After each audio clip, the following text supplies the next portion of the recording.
And we're going to do the Gala horn. To lead the Skol chant and sound the Yeller horn, please welcome the 31st Adjutant General of the Minnesota National Guard, Major General John Jensen.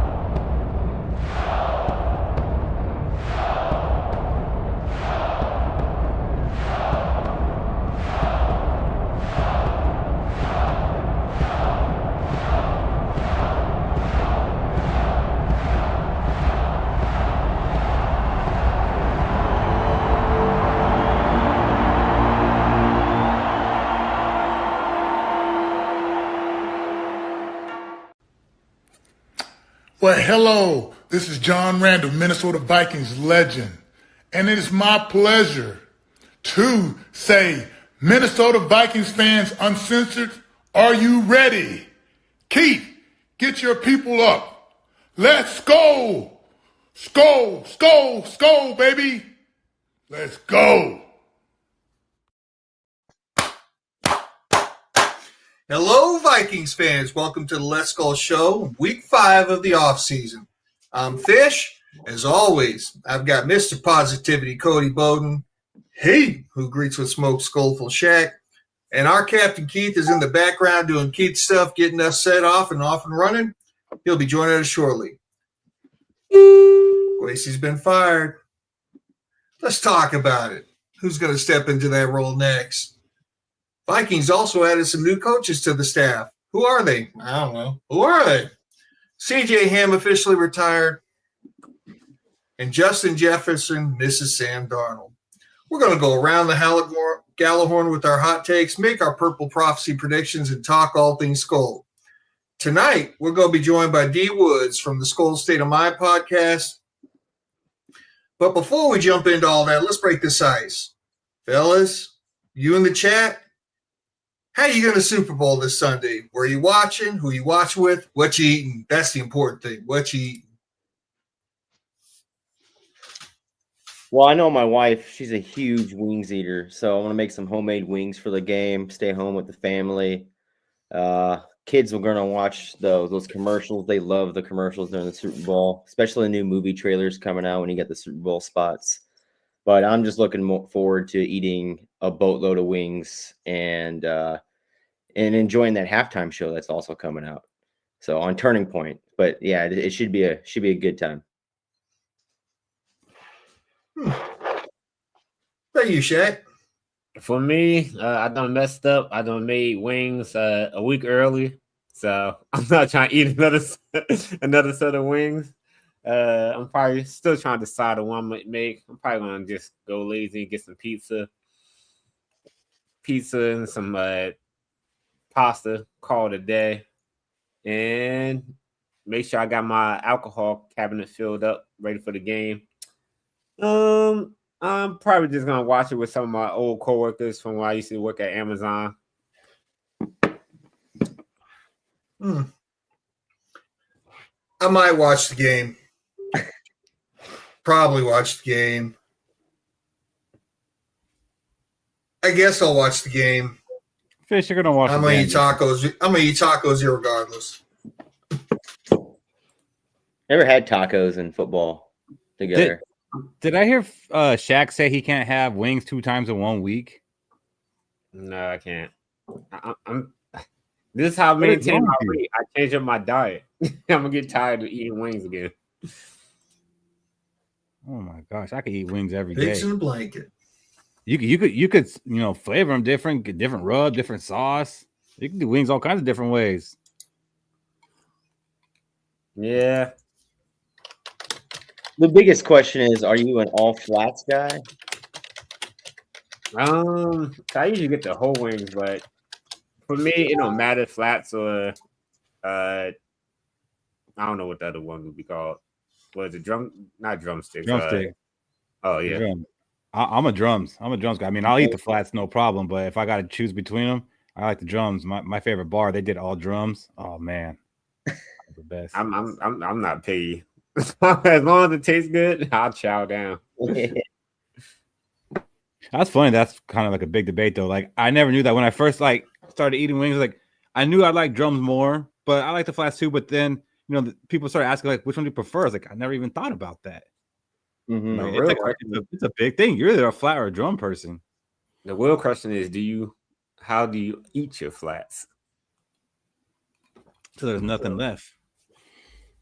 You gotta get your tongue up in the center, Shaq. I'm gonna answer your question. You gotta get your tongue up in the center. You gotta take that one piece of meat that's stuck in the center, and you gotta use your tongue to manipulate it out, and then you gotta pull it off. Is that the answer you was looking for, Shaq? There you go, Fish. you gotta make sure you get on in there. Vikings after dark, baby. How you eat them wings? Oh, we there now? We there now? Oh, Shaq definitely sucking all the sauce off. Yeah, maybe Shaq shouldn't have wings. No wings. Oh. So, as Fish said earlier, CJ Ham did officially retire. He spent his whole 9-year career with the Minnesota Vikings, made 2 Pro Bowls with us. He's a undrafted free agent, which seems to be our specialty lately. But before Kwesi, we were still getting some UDFAs up in here. He was a special teams player in 2018. It seems like he was used a lot more before KOC got here. And then he kind of got phased out. And every year that KOC's been here, it's kind of been like, oh, this is the year he gets cut. No, this is the year he gets cut. For sure, he's getting cut this year. There's no way he's going to make the roster. They don't even use him. But he was able to hang on every single season. And he decided to hang him up and said it's time for him to go be a soccer dad. And I can respect that. Fish, I know CJ Ham was one of your favorites. How you doing over there? I'm glad he was given the dignity of being able to retire instead of being cut from his only team. Even me last year as a man, like he's one of my favorite humans on the team, right? And last year I was like, well, if we're not going to use him, and we weren't going to use him. And it's unfortunate because, when we did put him on the field in the running game, things look better. Pass protection looked better. All that stuff. Be it here nor there. He's a great human being and a hell of a good football player. And I still think he should have been our tight end 3. And how do I think of him retiring? Attaboy. I don't know if he's on the same level as Klein Saucer, but he's one of the few remaining true fullbacks, and we're going to miss him. We don't know yet. We're going to miss him. Yeah, it's crazy. He's had double the amount of receptions that he had carries. He had 84 receptions and 42 carries. Do any of you know CJ Ham's real name? I can honestly say I don't. Cortez Thaddeus Ham Jr. I was close. I said Corey. Hey, you got the first 3 letters. Corey Ham, the kid called after Corey James Ham. Okay, so Cortez Thaddeus Ham Jr.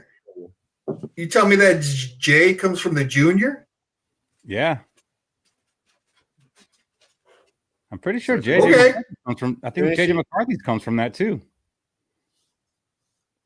What's his real name, Shaq? Jonathan James. Oh, is it? Okay. I know there's another player on our team who gets their junior from. I mean, their extra J from junior. I thought it was JJ. Isn't Snoop's real name Thaddeus? Yes. No, it's Brodus. Oh. I don't know where Snoop Dogg came from this. What's up, Steve? Resident Packer fan. How are you gonna remember CJ Ham in 10 years, Cody? Or will you? As a fullback for the Minnesota Vikings, I guess with the Walter Payton Awards and all that, I never thought about keeping CJ Ham around the team since KOC got here. Could easily just pushed a tight end in over there into that position to play that position. But for what Fish was saying, as a human being, always being part of the Walter Payton Man of the Year award, it's going to be a tough time taking that kind of positivity away from the organization. And how are we going to replace that? Because I've guaranteed he was a locker room guy too. So it's going to be tough to replace that, especially this offseason, a guy of that caliber. So I'm going to miss him for that.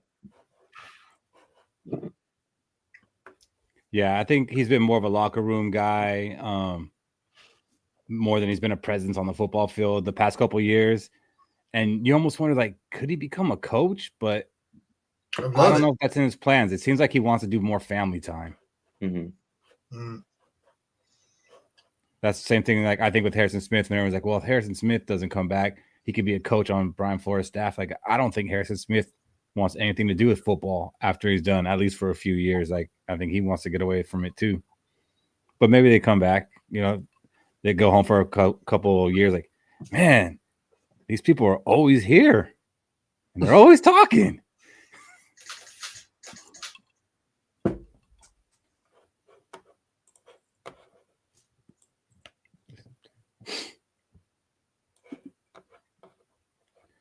So, during the Super Bowl week, there's a lot of interviews going on. And for some reason, Justin Jefferson has been on like every show, getting interviewed by multiple people, and Aaron Jones as well.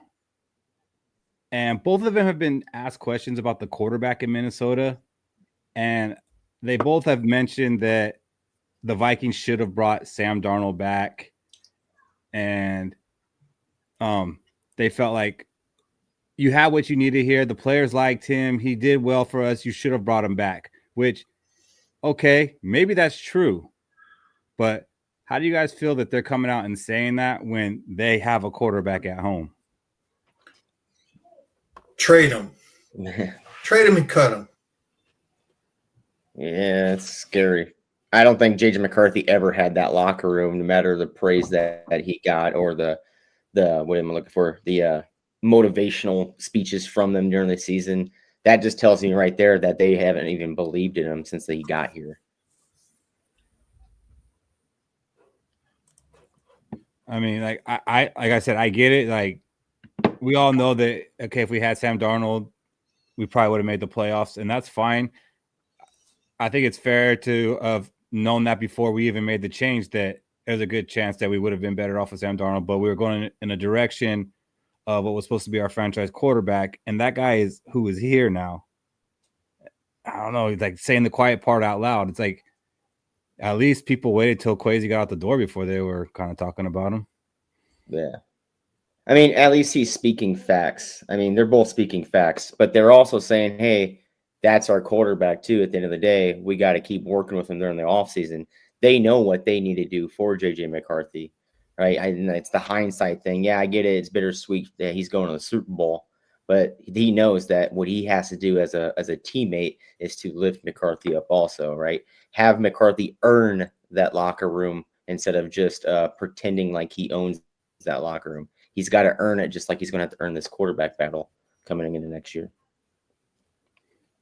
Yeah, and like Anthony says, now that info is out, it kills the locker room, and I agree with that. I honestly feel like, for as great as a teammate as Justin Jefferson is, I felt that was a bad teammate. Like, you're literally throwing your quarterback under the bus. Like, you're not saying like, oh yeah, we do miss Sam Darnold, and we wish him the best going forward. It's like, no, if we had Sam Darnold, we would have been better. And then he even went on to say, we had Daniel Jones in the building too. Like, look what he did with New York. Like, he could have been here. And he said Aaron Rodgers. That's another one that was interesting. Like, he's throwing out all these quarterbacks that he could have had. And I get it. But to go out there on national TV and to be saying that, like, that's not a good teammate. Hey, and I know Justin Jefferson is a good teammate. I'm not saying that in the whole, but in these instances, he's not. Maybe he's not. Wait, maybe he's just not. You Maybe get he's- critiques at the end of the year, and he's getting a critique right now. JJ McCarthy is. What's he going to do with it? Well, you should probably get better with that critique. I don't think it's a bad teammate, whatever, or anything like that. I think it's the critique, right? Here's what you did good. Here's what we did bad, right? You're not a good quarterback right now. We gave you your praise. Yeah, he can go ahead and have that conversation in the locker room with him, not on national TV. Have it on national TV. No, that's a bad teammate. All right, Yeah, maybe he's not a good teammate. I'm sorry, guys. Maybe he's just not. Maybe he was a good teammate when he was, catching 1,500 yards and he was happy. But all of a sudden, he's got to be better. Hey, JJ, stop dropping the passes that are hitting you in the hands, okay? And I'm talking about Jets. Stop dropping the passes that are hitting you in the hand. Take care of your own house. You were not great this year. I'm sorry. You were not great. What are your thoughts, Shaq? They pretty much saying what I've been saying since last year. Bring back Sam Darnold for the 3-year contract. This year would have been him starting, and then next year, it would have been a competition between him and JJ McCarthy, because we threw JJ McCarthy to the Wolves coming off a season-ending injury, and we expected him to take us to the playoffs, having basically no chemistry with the team, but one full all season. So it's kind of like the team expected where the team is and where JJ McCarthy is not on the same page. So it's kind of like, man, I'm pretty sure all the players in that locker room felt like if we had Sam Darnold, we could have been in the playoffs still, and we might have had a chance to be in the Super Bowl. But hindsight is always 20/20. So my only question is, did they say this about Kirk Cousins when he left and we got Sam Darnold?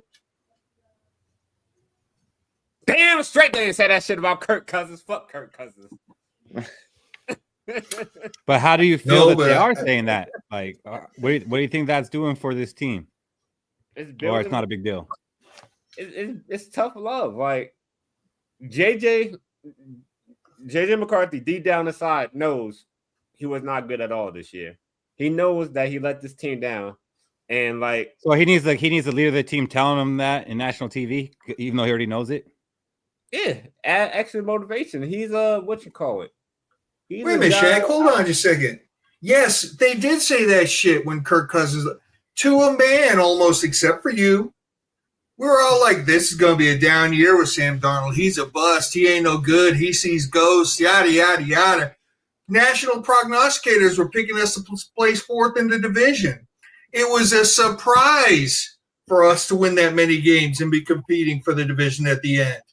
Everybody was shocked. So, yes, they were talking about how we were going to have a down year with Sam Darnold as our starting QB.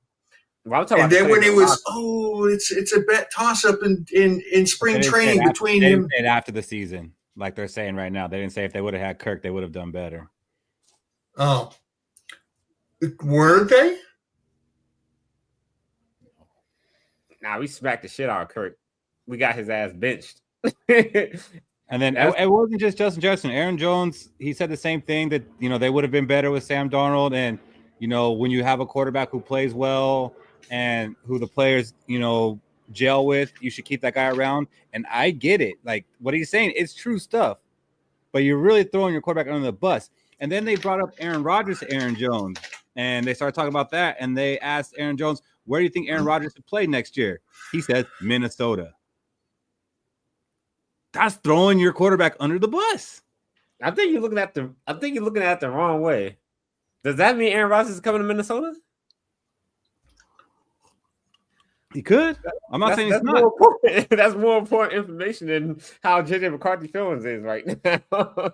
Someone's coming to Minnesota, because I think those two players knew that someone's coming to Minnesota to play the quarterback. Look, Aaron Jones is 0 for 1 on his predictions so far. Oh, okay. All in all, they did say JJ McCarthy is the quarterback, and we ride with JJ. So they did kind of say, no matter what, he's the guy.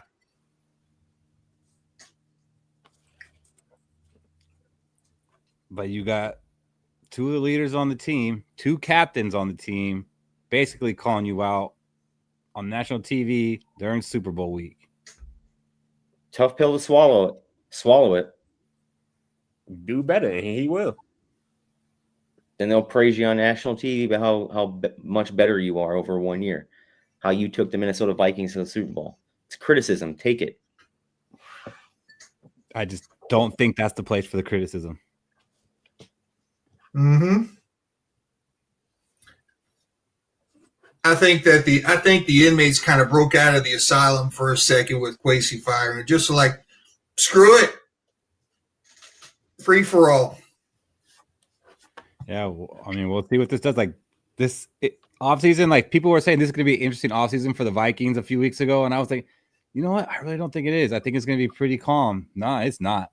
Nope. It's going to be a crazy offseason. These are the days of our lives. I think it's going to linger into the season too, and it's not going to be good. It's going to be ugly. I mean, if that does, then there's going to be more firings. Oh, yeah. And before we get into that, though, let's go ahead and bring on our guest for tonight. We got D Woods from the Skol State of Mind podcast. What's up, D Woods? What up, D? What's good, fellas? What's good? What's good? What's going on, y'all? Sorry about the lateness, California traffic. It is what it is, man, though. I understand that. Yeah.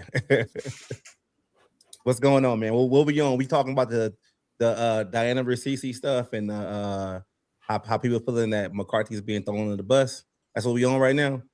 Pretty much. No, we were just kind of talking about JJ McCarthy and Aaron Jones, how they were making comments about how they should have kept Sam Darnold and they would have been better with Sam Darnold, and even saying, the Aaron Rodgers should consider Minnesota next year.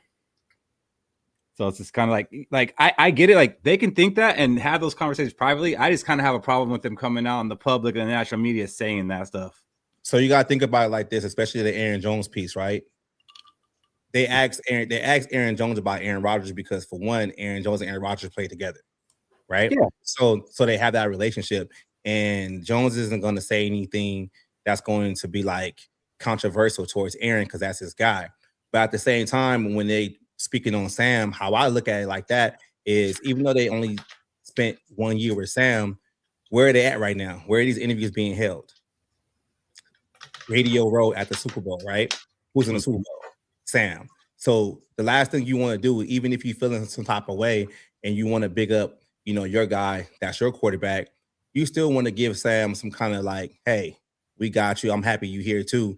I just don't really like play too much into it because it's Radio Row, man. You're gonna get a lot of people sticking microphones in your face around this time. I just don't really take it out of context. Like what he's saying is real. Like they probably would have won a couple of more games with Sam Darnold. But at the same time, will we be in the Super Bowl with Sam Darnold right now? That's the real question. No. Right. Right. I get that. And they like you said, they can give him his big ups. Like, hey, I'm happy for Sam Darnold. He's doing his thing. He played, good for us. But to go out there and say like, oh yeah, we'd be playing better with him. And then he went on to say, we'd be playing better with Daniel Jones. We'd be playing better with Aaron Rodgers. That would have been a dream come true. Aaron Jones out there saying, yeah, he should give his man props. That is his man. But then they asked him where Aaron Rodgers play next year. He says Minnesota. We don't even know if Aaron Jones is going to be on this team next year. Don't, but I'm just like, what? Like, I just don't really like. It's Radio Row. I'm just not really like buying it. I know, but the fact that we don't know if he's going to be on this team is even a bigger reason why he shouldn't be throwing rocks. True. I get that. I just look at it as this Radio Row, like tempers and everything is a little bit different because the general manager just been fired, and it's a whole lot more going on. With the franchise, with the players, with the coaches in the front office. I just think like sometimes, when you constantly stick microphones in, people's faces, like they just say whatever, like now we talking about this and then we ain't talking about holding Kevin O'Connell accountable for his bad play calling all season. You get what I'm saying? Like it's just a constant change of the narrative and we keep moving like the goalposts of what we really should be talking about. That's why I'm like in all honesty, like, I don't really care because Justin Jefferson ain't going nowhere. Aaron Jones might be cut in the next couple of weeks. So it's kind of like, for me, it's like, hey, we got to get back to business, bro. Yeah. for real. Like, actions of the team are throwing your quarterback under the bus. Your active quarterback under the bus is being thrown, your active quarterback is being thrown under the bus by a captain of the team. It's not even the bus. It's not really under the bus. The toy car you buy your kids, their little red car. That's what they did. They threw him under that. Because he went on to say, during that Diana Ricci piece where he went on to say, like, at the end, basically he started talking about, like, you seen McCarthy make all the throws, like you seen, like he started bigging them up because I feel like he knew, like, he kind of bit his tongue a little bit and then, you know, tried to dial it back. But I'm just not buying it, man. It is what it is. It's all the off season, man. They mad because Sam is there, they're not, but it's just all fluff for me. I know one thing for certain now. I damn sure want us to be on Hard Knocks this offseason. Mm-hmm. Hey, for real. We've never been on Hard Knocks. And if you I want to see this. Yeah. If I'm JJ McCarthy and I can't take, and let's say he can't take any of this criticism coming from the media, he's not a true National Football League quarterback. I'm sorry. He's not. It's not coming from the media. It's coming from the captain. No, I'm not saying that he can't take it. I'm not saying that at all. I actually think he can take it. I'm just saying it's a bad look for Justin Jefferson and Aaron Jones to be doing that. I'm not saying that he can't take it. I think McCarthy's straight. I don't think McCarthy's worried about the situation of what they're saying. Whatever's being said right now, you know, with these reporters and that's coming to light, you know, on radio, roll through the media, these guys probably have that conversation. And if you look at McCarthy at the end of the day, he still won 6 games. And, you know, it's like, I just think like it's a nothing burger for me. Like, I'm not really worried about it. I'm not. Well, we like the whole situation, what we should be worried about is this. If Kevin O'Connell is going to go out there and get another quarterback to start over McCarthy, and we still end up in the same situation in the offseason talking on this panel about the Vikings not making the playoffs again. I think my problem with it is this. It's coming on the heels of all the rumors after Kwesi being fired. All those rumors that came out where it was like, KOC didn't really want him. KOC wanted Drake May. KOC. So, you know, it's coming on the heels of that. And it's cumulative. And I'm going to use that word more than once tonight, where, man, he's going to see, maybe there's doubt creeping in. Is that really a rumor if Justin Jefferson and Aaron Jones are saying stuff like this too on live camera? There ain't no rumor here. They're saying it. We'd have been better with Sam Darnold. We'd have been better with Daniel Jones. We'd have been better with Aaron Rodgers. I'm just saying it looks like we're a damn shit show of an organization right now. Overall. All those years we heard about, it's the perfect landing spot. The organization is so well run that and all of a sudden it's like, by God, we're a bunch of can't say it, sorry. But you get my point. I get you. I don't want to say that R word. Moving on. Let's go ahead and introduce you, D Woods. I think there are a lot of people in the chat already know who you are, but there might be a few out there who don't. So why don't you tell us a little bit about who you are, about your show, and how'd you become a Vikings fan? All right. So first off, we're going to start off with me becoming a Viking fan. It's weird now because me being older and now we got the Rams and the Chargers back in LA. And a lot of people out there look at me like when they say you're a Viking fan, they look at you crazy like, oh, why are you not a Rams or Chargers fan? Well, when I was growing up, we didn't have a team. There wasn't a team in LA. So basically you had to like figure it out. That's why a lot of people around my age are Niners fans, Cowboy fans, Raider fans, stuff like that. I just chose the Vikings. Randy Moss, Cole Pepper, Robert Smith, like all those guys. It's like I just really like dialed into that. To go with my show, what my show is about. My show is basically like I call this Skol State of Mind like for a reason.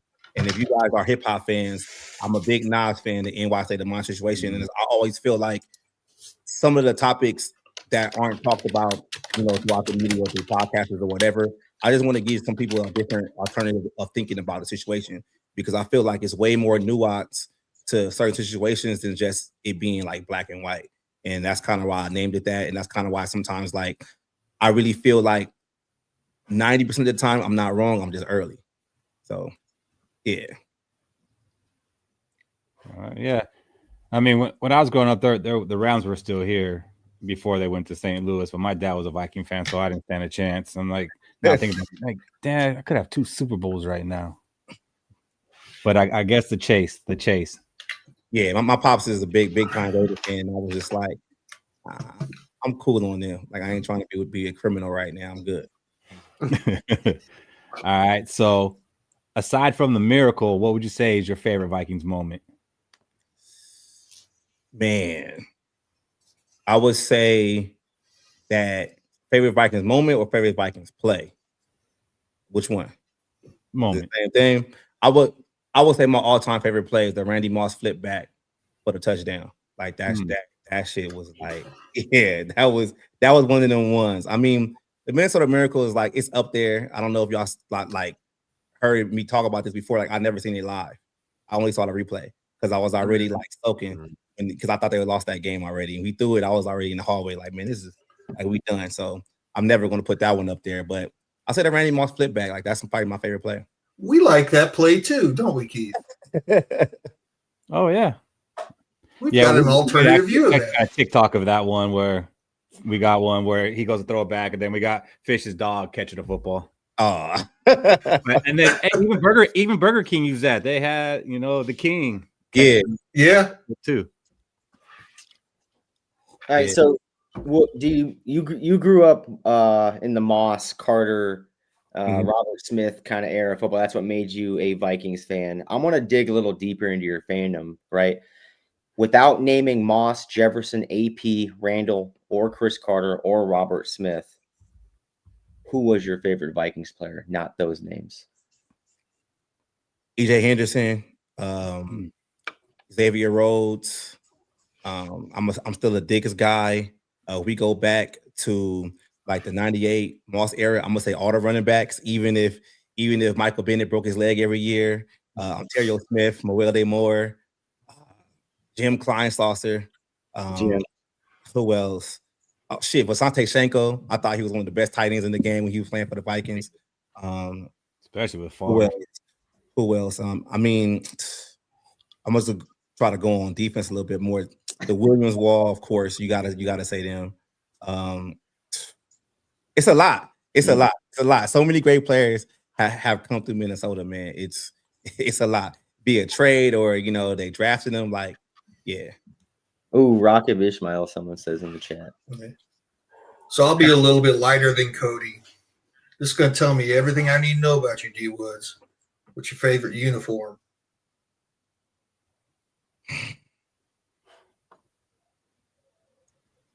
I like the retro OG ones better.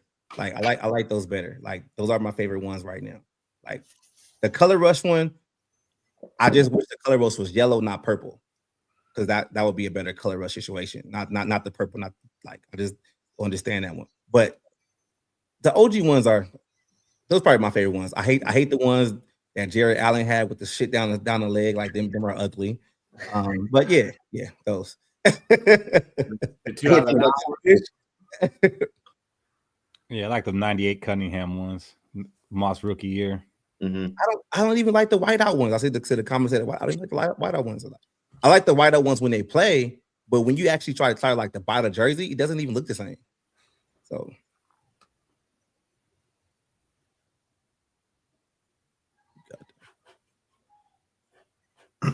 Sounder? Yeah. I'm waiting on y'all, man. Oh, my bad. So my question for you, D Woods, though, is this all season, Minnesota seems to have a lot of issues. What's one of the biggest things you feel like Minnesota Vikings need to address this all season so we can get to the next level? They need to figure out who's making decisions, and they need to have one vision and one plan, and they need to get rid of this whole collaborative effort situation, because you can see like that's why you have a lot of infighting, because I feel like there's way too many cooks in the kitchen.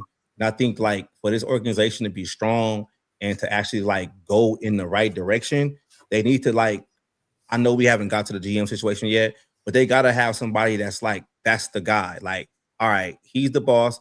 Everybody fall in line. This is what we're going to do. This is the plan. We're not going to deviate on the plan just in case it's not an emergency or whatever. And that's what they got to do. Like, they have to figure out leadership first. And I don't think it starts with Kevin O'Connell. I don't even think it starts with the people in the front office. I think it actually starts with the Wilfs. Like, they have to like put the hammer down. Like, they really have to do that. And that's why we're dealing with the same situations that we've been dealing with the past 25 years. And I mean, I ask this question over and over again.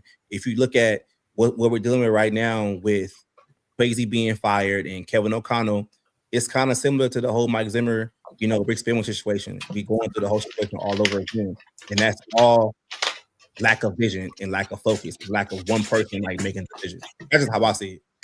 You said to get away from the collaborative thing, we did fire the GM, right? And we're going into the draft.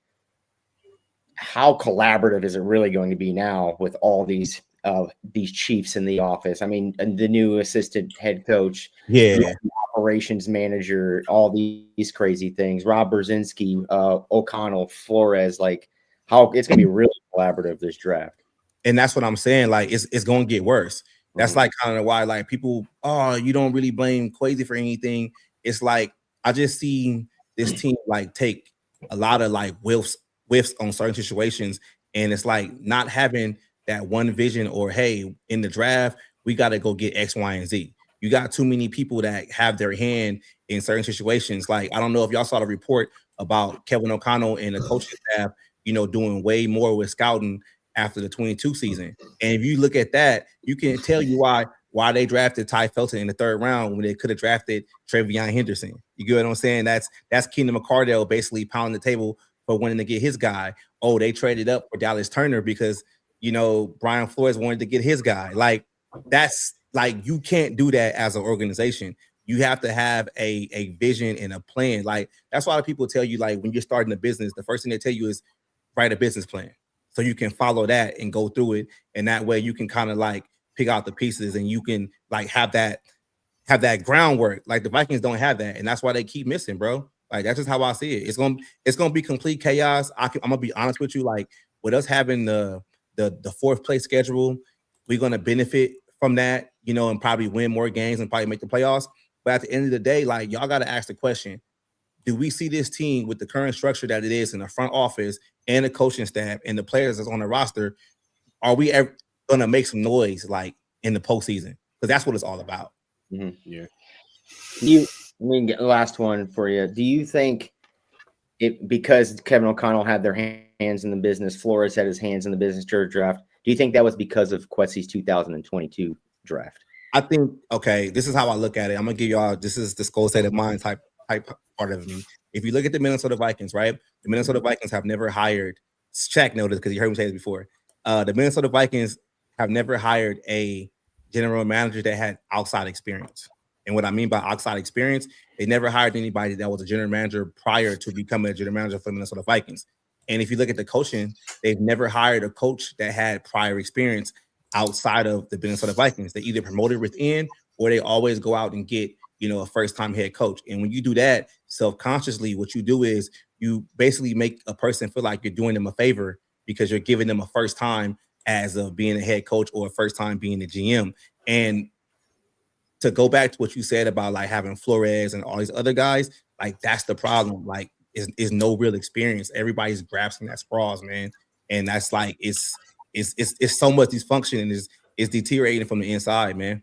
Like you can I honestly agree with that, D Woods, where I think there needs to be a GM that's going to say, hey, me and the scouting crew, we're going to pick these people out for you. And your job, KOC and B-Flow and all the rest of you, is to go out and win games with the people we present to you. Do your job. Yeah, exactly. Like that's how it has to be. Like if you look at like right now, you got Griggs in as the interim, GM right now, right? I think he's basically auditioning for the job. That's probably why he hired this new guy to take over his role, because he's probably going to get that role. And that's the same reason how Spillman got the job. He got promoted from out of the triangle of authority to the GM role because they made a mistake with giving Childress too much power, which is the same mistake they're making right now with giving Kevin O'Connell too much power. like it's just repeating the cycle over and over again, man. It's like, me personally, I would have just blew this whole thing up off season, started over, brought a new GM, brought a new coaching scheme, and like went from there, because it's like you're just putting a band-aid on the situation, man. Like it's not looking good. So I need to know, where are you on the JJ McCarthy debate? Because like, there's not too much in the middle. It's like you're either for him or you're not for him. It seems like. I think JJ McCarthy's gonna be a stud, man. Like I got high hopes for him. Like He only played 10 games. He showed a lot of flashes. The big thing with me with McCarthy is that he can't stay healthy consistently. I don't know if this just was this season or this is something that he's going to have like for the rest of his career. But like I'm all in on McCarthy. I think like the best case scenario, in my opinion, would be propping McCarthy up and doing everything you can to develop him to be that quarterback. Because if you go anywhere else, it's like what you're going to do. You like, are we winning the Super Bowl with Mac Jones? Are we winning the Super Bowl with Malik Willis? No, we're not. Like Kevin O'Connell. I don't know, but I think you just made turn on Golden Girls.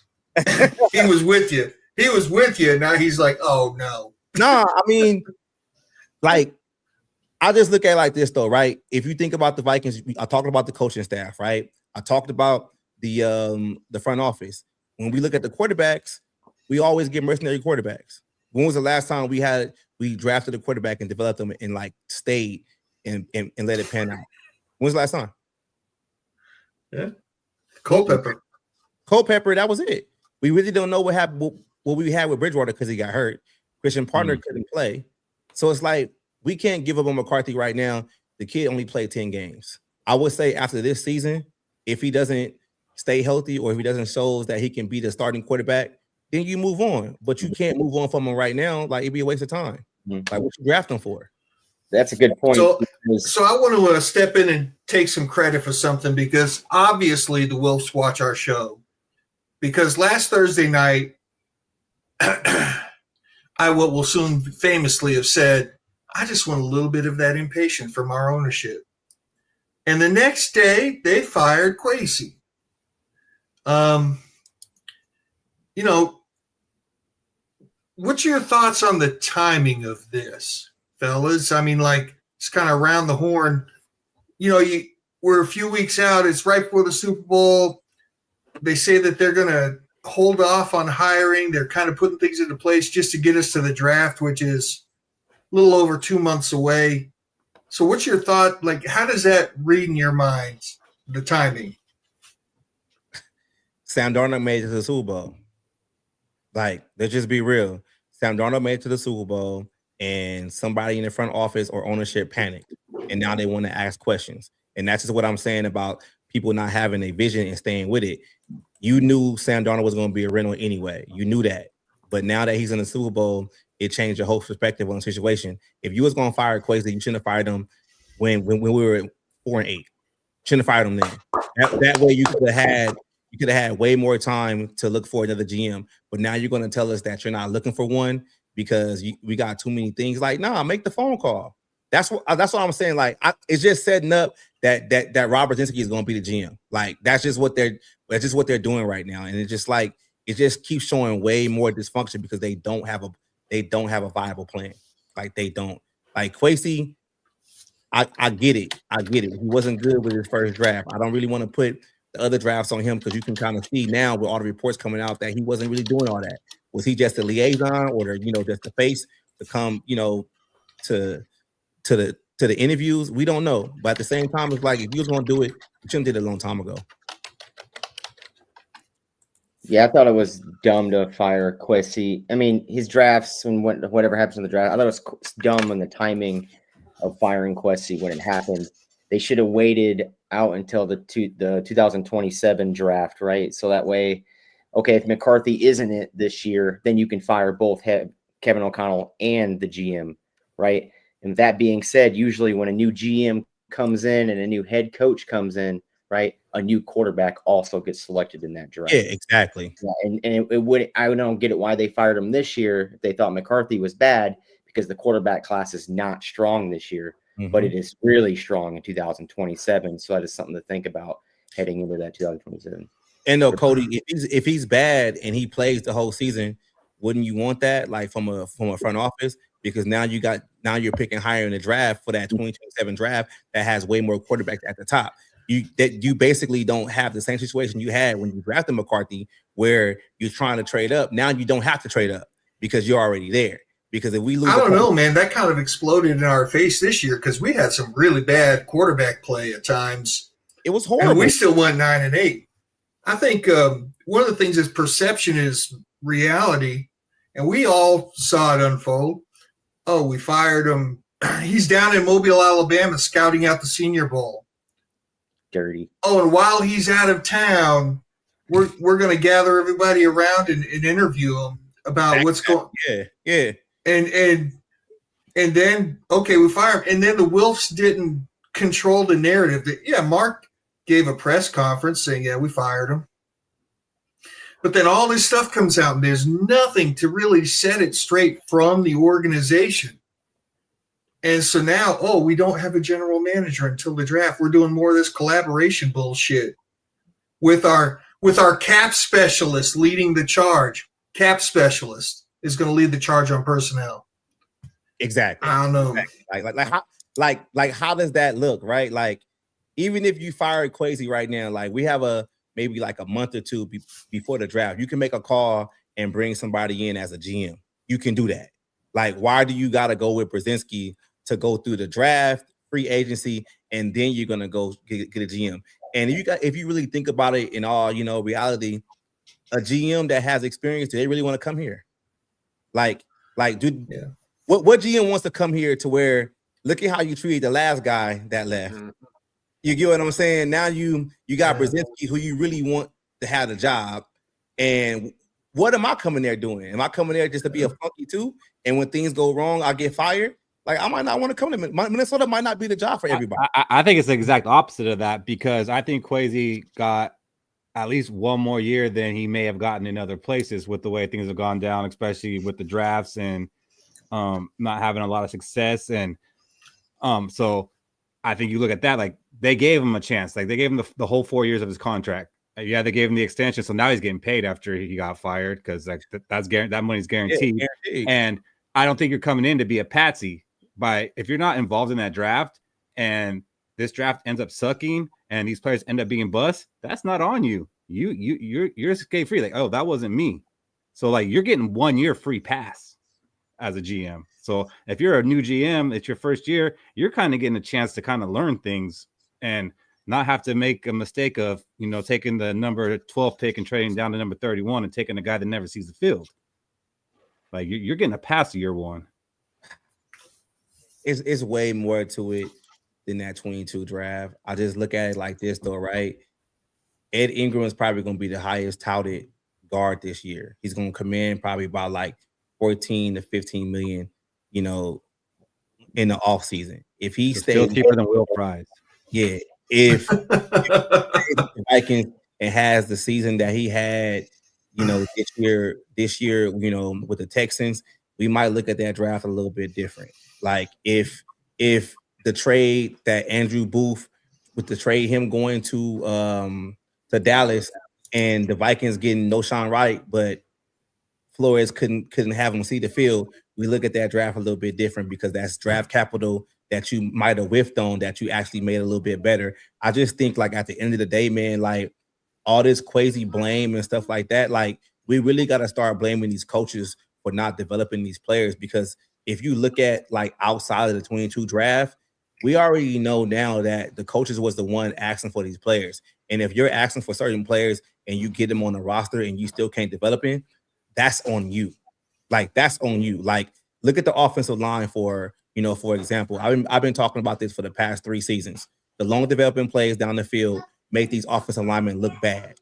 They do, because they have to hold their blocks way too long. And there's no coincidence that you got Gary Bradbury playing in the Super Bowl where he hasn't missed not one game and he hasn't not given up one sack.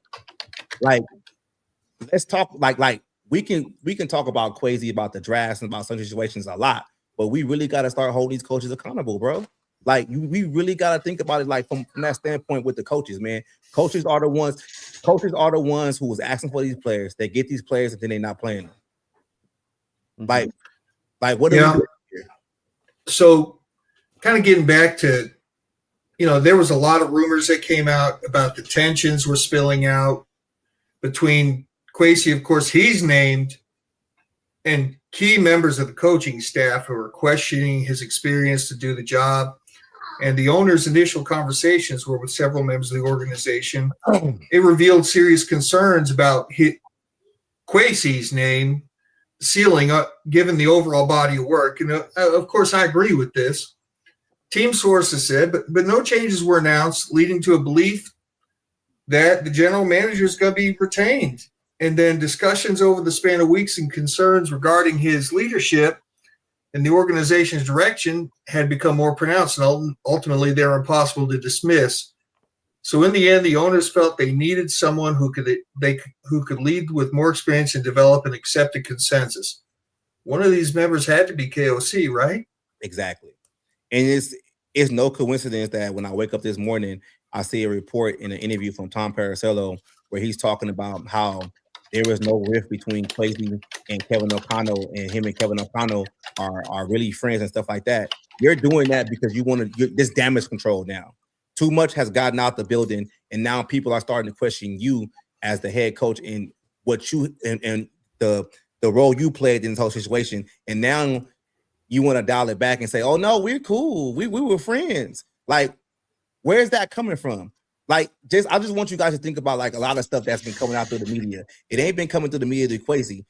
If let's say Kevin O'Connell soured on McCarthy, right? Who you think put out the report that Max Brosmer was going to be the guy? You think it was Kwesi? You think Kwesi said it? Kwesi said it though. Kwesi said it to help Kevin O'Connell. But look at it though, right? Then when Max Brosmer played, the narrative changed. Like, you got to really start thinking about who's talking to the media with all these reports. That's Kevin O'Connell, bro. It ain't nobody else. I don't know about that. I don't know if there's. I mean, no, I definitely think Kevin O'Connell is one of the people that was going and talking and had issues and concerns about, can we win with this guy as our general manager? I definitely think that was something, and that had to come from a place of maybe he felt he wasn't being listened to. But I also think it was Brian Flores. That's why Brian Flores didn't sign that contract during last offseason, because he could sign a contract here and he could still go be a head coach the next day.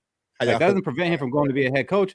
But if he's not seeing the direction of this team and the leadership, then he probably got questions too. They don't got one starter on that team from the draft in the 4 years on the defensive side of the ball.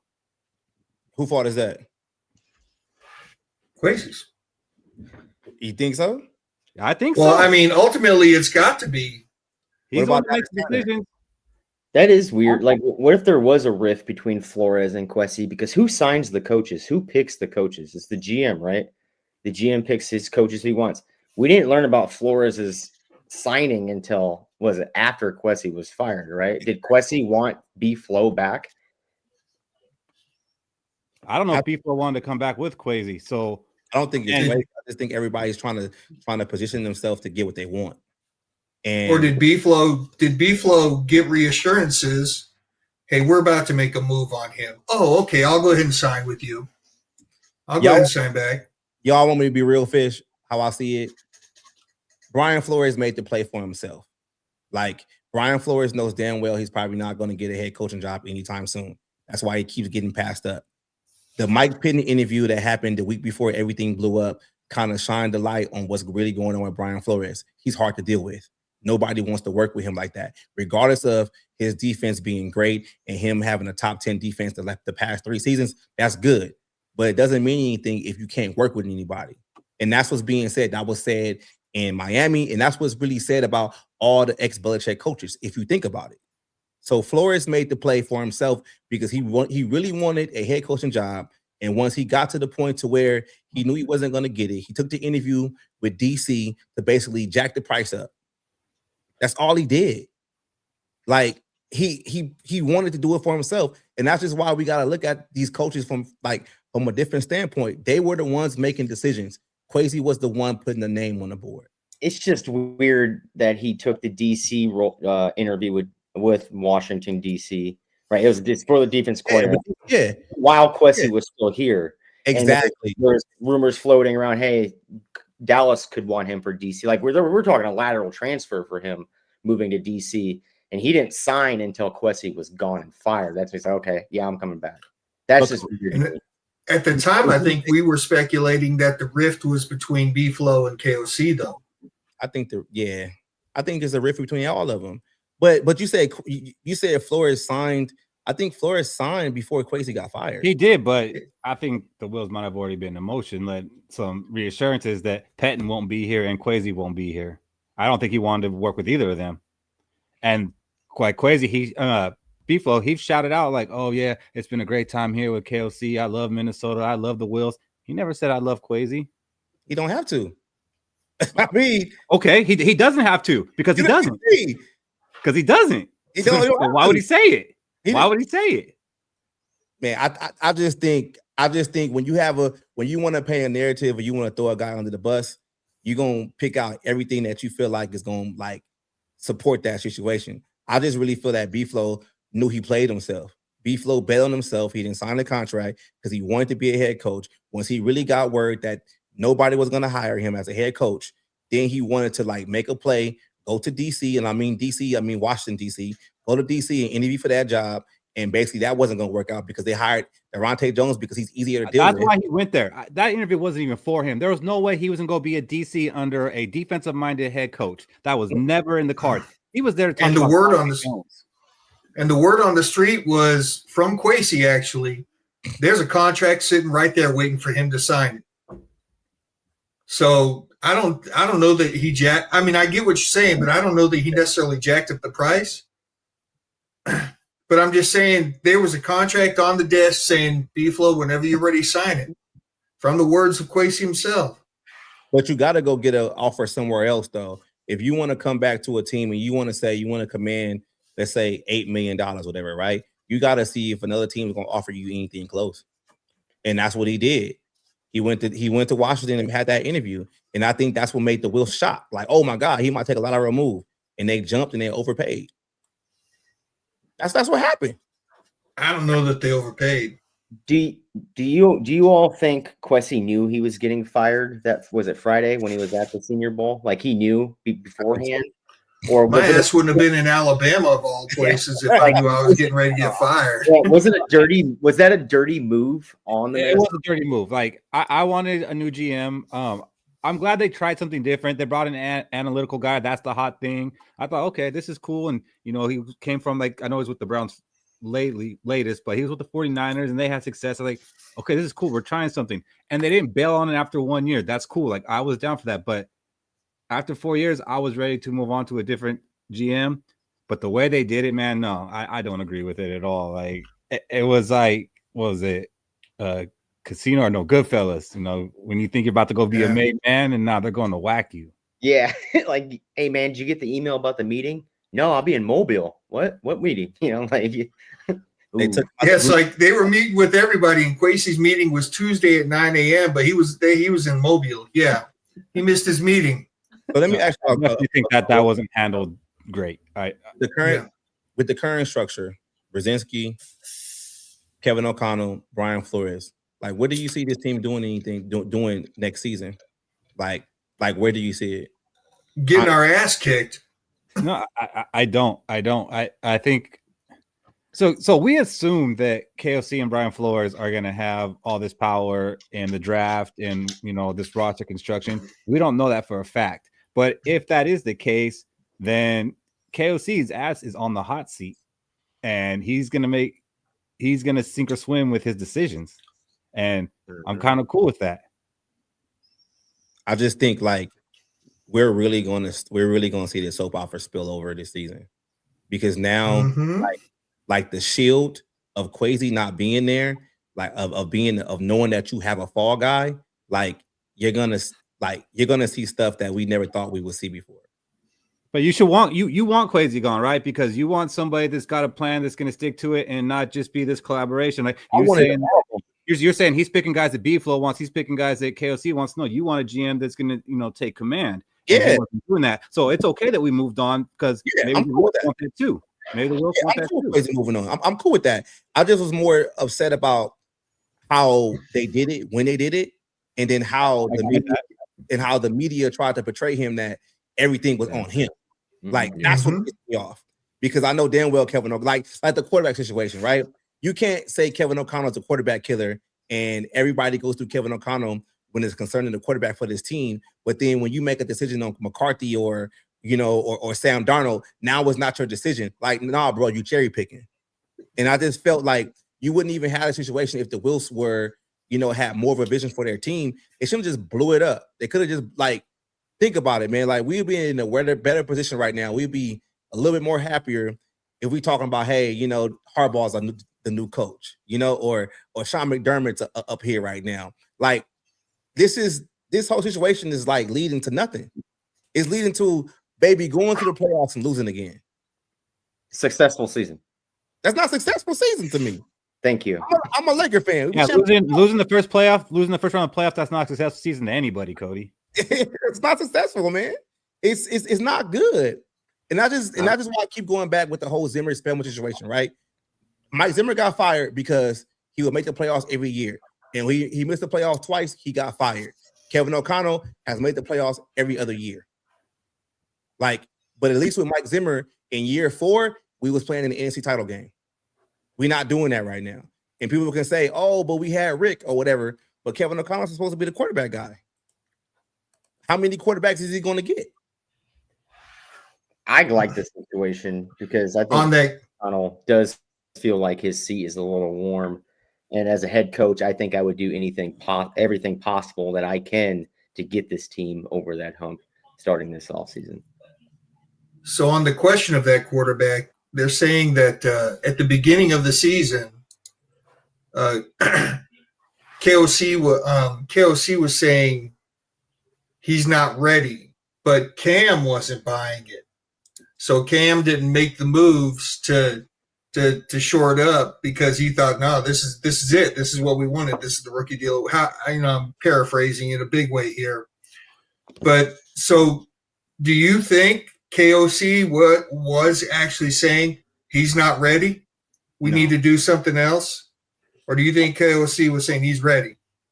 I think Kevin O'Connell and his coaching staff botched the whole offseason. And when it came down to JJ McCarthy actually having real live reps, they knew they were behind the 8 ball. They knew they didn't do enough and they wanted more time. Because, like, think about it. JJ McCarthy got cleared for football activity like late November, December, sometime like that. That was their time to ramp up getting him ready for the next season. And if you look at the interviews after, you know, the playoff game in Phoenix or whatever, right, with the Rams, Kevin O'Connell was basically moving on to JJ McCarthy. They didn't do enough in the offseason to get this kid ready. And when it came down to it, he tried to get more time, and Kwesi was like, nah, I need to hold you accountable for the situation. And that's where the rift started. If your coach is telling you that he's not ready and your contingency plan is Sam Howell, then you effed up too. But you're the quarterback guy. Yeah, I'm the quarterback guy, and the quarterback guy is telling you he's not ready. But you're the quarterback guru. Yeah, that doesn't mean that you're just gonna make him like right now. He's gonna need more time in the oven. Like, this is gonna take more time. You're still a good chef, you know, but this is not gonna be a grill. This is gonna be a smoke. We're gonna smoke this thing. We can't just grill this real quick. Keith, how can you say that when we saw during the season when they quote unquote dumbed down the play calling and McCarthy started playing better? So I don't buy that. I actually deleted all the stats, but man, they ended up running the ball like 4 or 5 times more a game and passing like 3 times less, and his average distance per pass was the same. But the dumb down situation wasn't. I don't buy the dumb down actually. The dumb down wasn't the pass run ratio. The dumb down was all the extra stuff within the offense. Double snaps, double moves. You know, it was the multiple motions. That's what got dumbed down. Just beat your man in front of you.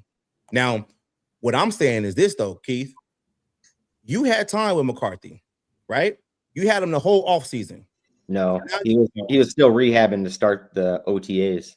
So what was all this about? JJ McCarthy is going to be ready because he's doing the virtual reality stuff like that, but then kind of find out they wasn't even doing it. When you don't touch the field, you ain't ready. I've been saying all offseason. But the KOC said he was doing that. I think a lot of times we take stuff as fans that someone in the media said as gospel. So when KOC, well, basically when Kwesi says, hey, you know what? He needs to play. Kevin O'Connell, at that point, you create a game plan that's going to prop him up. You can't do that. Every other young quarterback is doing that. How come Kevin O'Connell can't do that for his young quarterback? I think you can do that and expect to win games against bad teams, especially heading into the last 5 weeks of the year. But I don't think you can do that while playing good teams and expecting to win out of them. But you could have started the season with a dumbed down offense, whatever you want to call it, and then build it up and then build it from there. Every other young quarterback is going through that. How come Kevin O'Connell had to have McCarthy his way for him to be ready? Well, I mean, it's his offense. Like, but you're developing a guy though. He's young. You have to change something. He's not going to. And he realized like this development can't happen real time. In week 13, week 14, when he realized that before the season when Sam Darnold was still on the table. So you want to blame the move on Kwesi because so you wanted to give JJ McCarthy another redshirt year. I think he already got his another redshirt year. I mean, he played 10 games this year. Like, there's no developing even happening. It doesn't matter how dumbed down the plays are. I just think you got to hold the coaching staff accountable for that shit. Straight out. You do. Even when it comes to like Carson Wentz and Sam Howell, even Max Brosman, you got to hold the coaching staff accountable for that. For real. I hold them all accountable, honestly, because it's supposed to be a collaborative effort. That's the same reason why Rick Spielman and Zimmer got fired, because they wasn't really communicating and then making cohesive decisions together. That's for the betterment of the team. So when the GM and head coach not on the same page, this is when you get rifts and somebody's going to end up getting fired, because I'm pretty sure by the time we noticed that JJ McCarthy wasn't ready, they noticed way ahead of time, but they thought maybe they could speed up the process and then he'd be ready mid-season. But we kind of saw that it was a rush, because us signing Carson Wentz a week before the season, that's when we should have noticed we're fucked. Yeah. that's exactly. See, the thing is I'm going to hold somebody else accountable. I'm going to hold the Wilfs accountable. I'm sorry, if the Wilfs were actually in the building regularly, they might see some of this stuff happening and say, hey, wait a minute, what's going on here? Why aren't you saying hi to your players in the hallway? You know, not that they're going to get involved with trivial stuff like this, but maybe they might have their finger on the pulse of their organization a little bit better.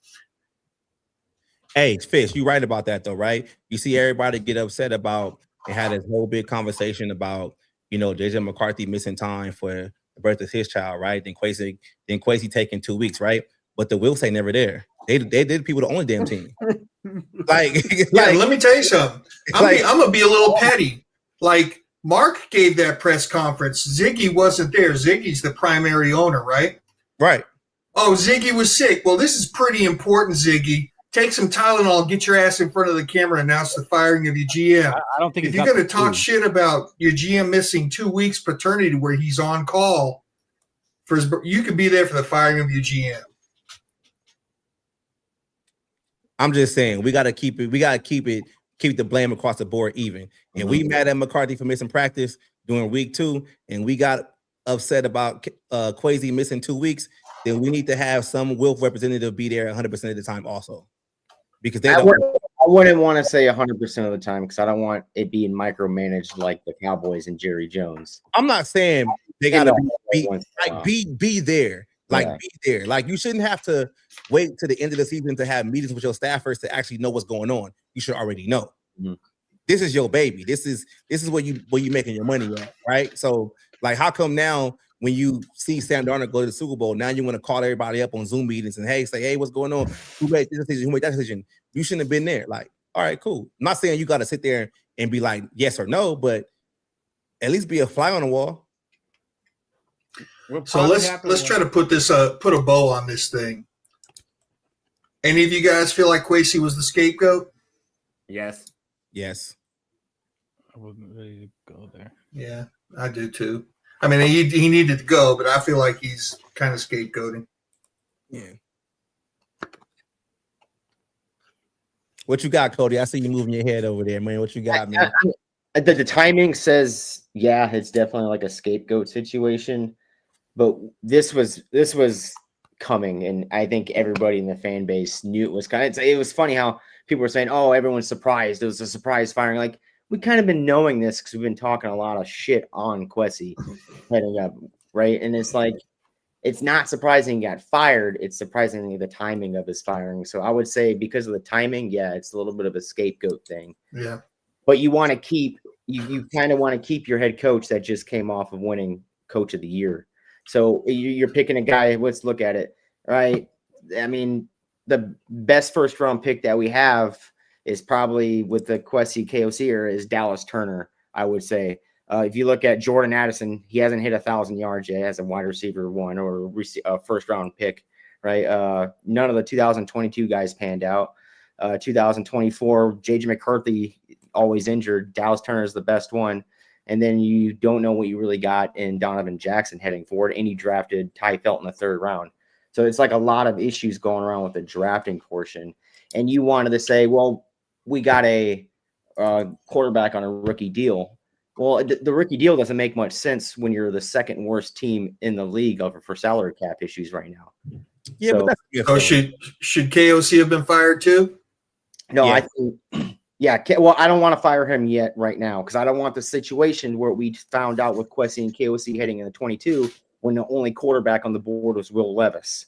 Like, I don't want to be in that position again. If you're going to fire KOC, it'll be next year. Just like I said, you should have probably fired Kwesi next year along with KOC. So you bring in a new regime, you go draft your quarterback that you want, that regime wants, and you build off from there. I would have just fired everybody. As Black Monday came on, everybody got fired. Easy to just rebuild because what you're putting yourself in a situation is Is it though? Is it easy just to rebuild? Because did we rebuild in these past 4 years? it's not hard. It's not hard. But we didn't rebuild in the past 4 years. Yet KOC is still one of the winningest coaches in our history. And right now, our roster is 4 years in 4 years older than it was 4 years ago. What have you won? He's our winningest coach. What have we won? History. Have we won a playoff game? No, but look what he's been. The rosters that we've had. The rosters we had. We got older. D Woods. We got to come in and rebuild. We got older because the coaches wanted more veteran players on his roster. No, because we couldn't draft any, so we had to keep signing them. Like, bro, we had to go keep signing these guys, and we never had no cap money except for 1 year. So Keith, it seems like you're afraid to move on from Kevin O'Connell. I'm not afraid to. I just don't think we need to. Yeah, we do. I think his seat needs to get warmed up, but I don't think so. He needs to get warmed up going into year 5. Mm-hmm. No, your seat. So he never had a chance to. How would his seat have been warm this year? This is why I'm saying it's a bad idea to fire KOC at the same time because he never had a time to draft a quarterback. He finally got a draftable quarterback. He never had time to draft a quarterback. We drafted McCarthy. Yeah, that's what I'm saying. He finally got one. We're not going to fire him after that first year of that quarterback being bad. It's going to at least take another year or two added on with that rookie quarterback. Because I said at the beginning, if JJ McCarthy fails, KOC's out of the building. But I think that's when you do it because what are you going to do? Like, you're going to let him ruin McCarthy even more because he doesn't want to play up now. Well, so then you get you're not going to have a quarterback. Their rookie contract is basically nothing now. Well, it's not nothing. It's nothing right now. We're 2nd worst salary cap in the league. But the salary cap people can be moved around and restructured to be a little bit better. Like the salary cap isn't that bad. It's not that bad. It's one of the worst in the NFL. Everybody can move their money around, yes, but we are still the worst in the NFL. But who wants our players? It's hard for a brand new coach to come in. Who wants those players? Wait. Well, we need players like to play games. We haven't drafted. We haven't drafted in the. I gotta say this though, right? You overpaid for Real Fries when you didn't have to.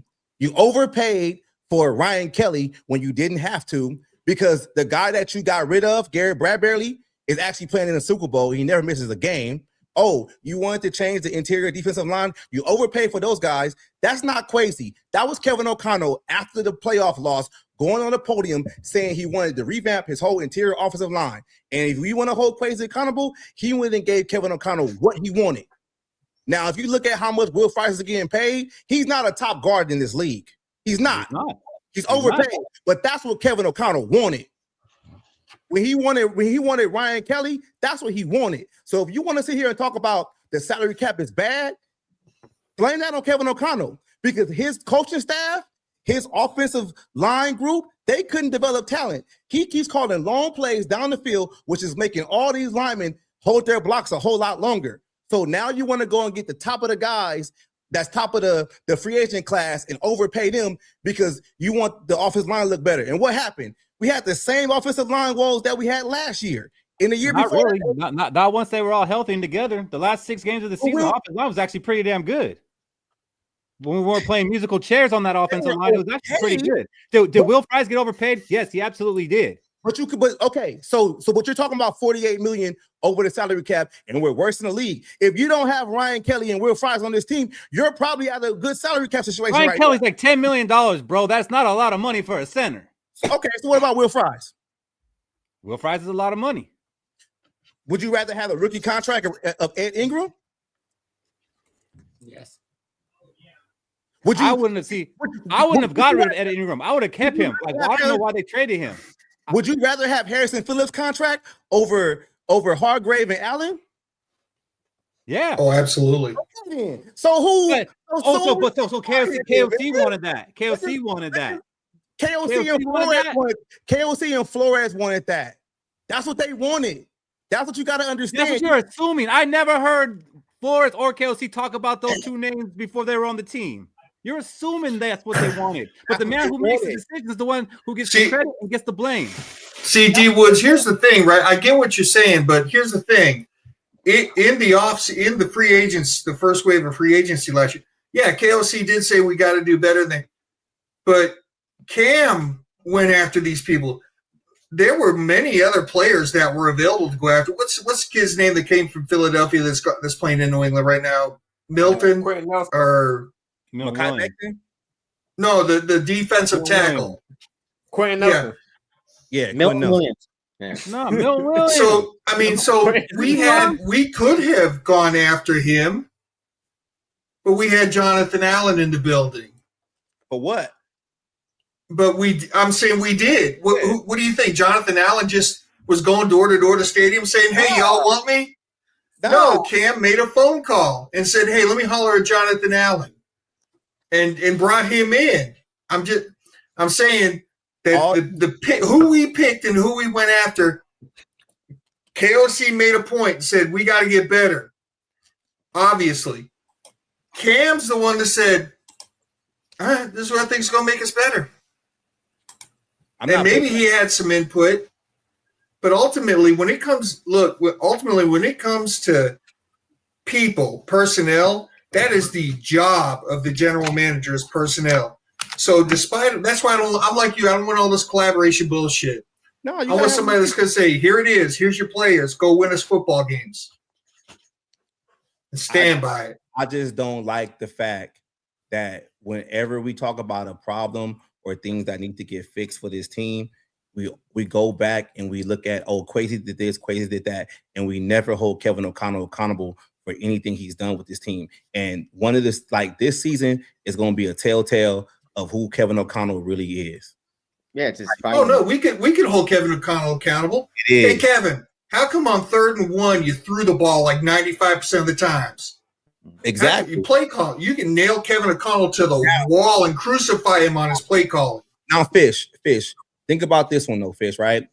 We talk about Kevin O'Connell, or Kwesi with the salary cap, right? Let's say Kwesi did make the move for Jordan Mason, a short down back. Kevin O'Connell's not using them, right? Like, we re-signed Josh Oliver to a longer contract, and he's like one of the best blocking tight ends in the game. You're not using them correctly, right? Aaron Jones got a new contract too. You're not using him. There's the angle. It's like, if we're gonna call it out, we're gonna call it fair across the board. Kevin O'Connell to that same standard. I don't want to hear all this. Well, Kwesi did this, so you got the shit is bad. The shit is bad. That's why we talking right now. We're not in the fucking Super Bowl. Yeah. Because of this situation right now, it's bad. And we're going to see how they're going to fix this team. I don't believe Kevin O'Connell is going to fix this team. I think he's going to patch this situation up, make it look better, prop it up, and we're going to go into the same situation all over again. And I think the Wilfs know that. That's why they kept him for one more year. Because you're not going to fire him this year and bring in a new head coach. Because that head coach, watching J.J. McCarthy play football, is going to want to draft a new quarterback the year he gets here. So, Cody, Cody, are you out? Are you out on McCarthy? I'm not out on McCarthy. I need to see him play a full season. Kevin O'Connell, I said it before, Kevin O'Connell is going to ride or die with McCarthy. McCarthy will get Kevin O'Connell fired or rehired and extending for the future years. He got his drafted quarterback. When he drafted quarterback, that's it. Your career as a head coach and GM goes as far as that quarterback goes. Well, looks like the quarterback went a little further than GM. So, head coach. So guys, let's talk about the wait for the GM. Why do you think they're waiting until after the draft? Why not go through the hiring process right now? It's still over 2 months away. I mean, how do you think this is going to affect us trying to get some free agents not having a GM? I think it's because pretty much, if you remember our last time we hired a GM and coach, that first draft, we still talk about to this day, was horrendous. And then it was reports that we still had scouts from Rick Spielman era scouting for Kwesi.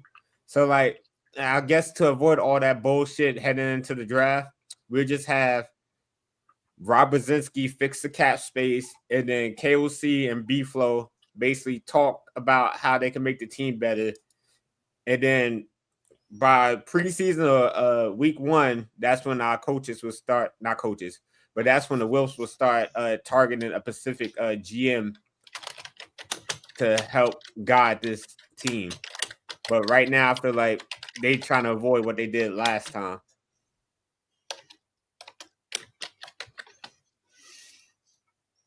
So you're saying the answer for that is, oh God, we don't want to have a repeat of what, 5 years ago, where we hired somebody and put them under the pressure of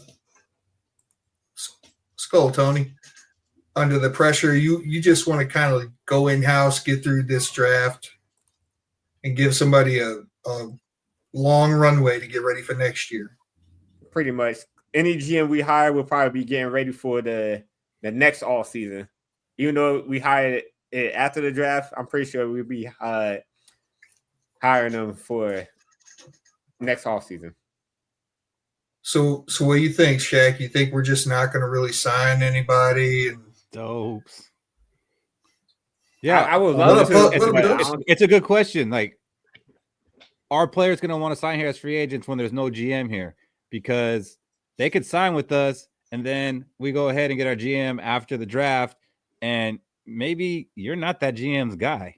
Like, so now you're losing your job security here. Like, no, actually, we're actually going to get a new coach too. So our offense is even going to be the same. We're not going to need you here. Like, are they going to feel secure signing here? Like that is a concern to me that we don't have the GM for that part of it. Well, the problem with that, Keith, is we don't have no money to sign free agents, so it don't matter. Yeah. We got two cap guys now. We'll get one or two. We got two cap guys now, Shaq. That's the issue. Yeah. We have two cap guys in office, and I feel like if you're going to add a new GM after the draft, what's that say that GM doesn't want Kevin O'Connell? The GM has Sale next to the Wilfs, right? So I see a lot being two cap guys up there is they're going to get 1 year guys at like minimum wage, and that's what's going to fill our roster this year. It's going to be a shit show next year. I'm actually worried that I look at it like this, though, man. It's dysfunction, man. They're prepping Brzezinski to take the job, and that's exactly what it is. That's why he brought in a cap guy to take over his role. Like that's all it is.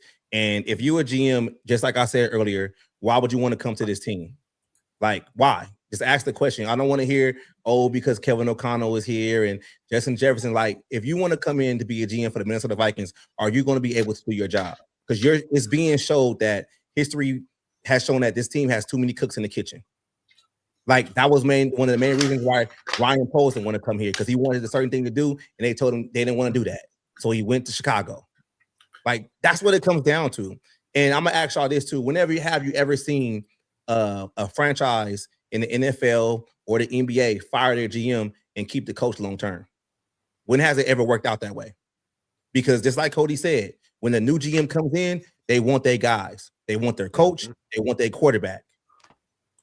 And that's why I say, like, if I keep saying it, if you was gonna fire Kwesi, you shouldn't just fire Kevin O'Connell too. I would have done that if the quarterback class was stronger this year. Yeah, I would. I'd have done it right after the end of the season or season.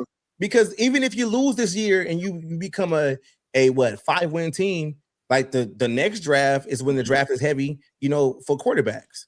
I know, but then we have to, like what we did with the Kirk Cousins situation. We had to re-sign Kirk Cousins for multiple years, and now we were stuck with Kirk Cousins. I feel like if we had brought in a GM with no quarterback on the draft class, we're going to go out and grab a quarterback, and he's going to sign for 3 years, kind of like maybe a Kyler Murray. And now we're stuck with that quarterback. We're missing out on that 2027 draft. No, you just play J.J. McCarthy this season, and you go get him a backup, and you just play J.J. McCarthy this season. And whatever happens this season happens.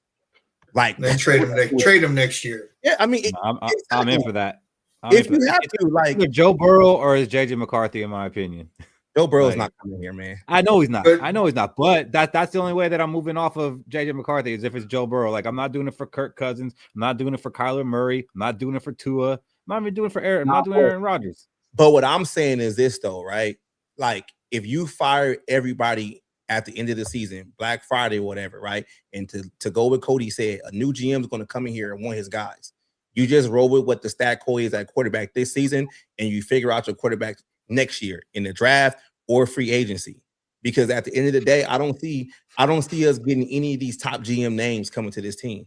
I don't. Hold on. There it is. Keith, D. Woods keeps asking the rhetorical question. Why would anybody want to come in here? Here's the reason. Because they want an opportunity to prove himself. And we've picked some guys that we think might like the opportunity. Hey, Fish, that's exactly what I said earlier. The Wilfs do that on purpose. They hire first-time guys in these positions because it feels like they're giving these guys a favor, and they can just say, hey, I'm going to get the opportunity to be a GM. You guys already know. You guys in your professional, lives or whatever. People tell you all the time, hey, just take a supervisor job. At least you can put it on your resume. Like, but how many GMs get a second GM job? It's not often. There hasn't been many guys that get a second chance, so it's not just taking it to get it on your resume. But the Wills don't hire experience. There's not a lot of experienced GMs. Like you go get an assistant GM, but the assistant GM has experience, right? I'm saying you're not going to go find a guy that's been a GM of another team to come be your GM. That doesn't happen often. You get the assistant GM, you get the player personnel guy, which has experience as a assistant GM role. Right. I agree with that. But to be fair, like they've only hired one GM for reals, and that was Kwesi. Rick Spielman was already here. They don't really have a trend yet. That is a trend. I heard you say about the coaches. Your coaches one makes sense. But as far as the GM, they've only hired one, and that came from outside. When the Wills got the team, they had the triangle village of authority. Right.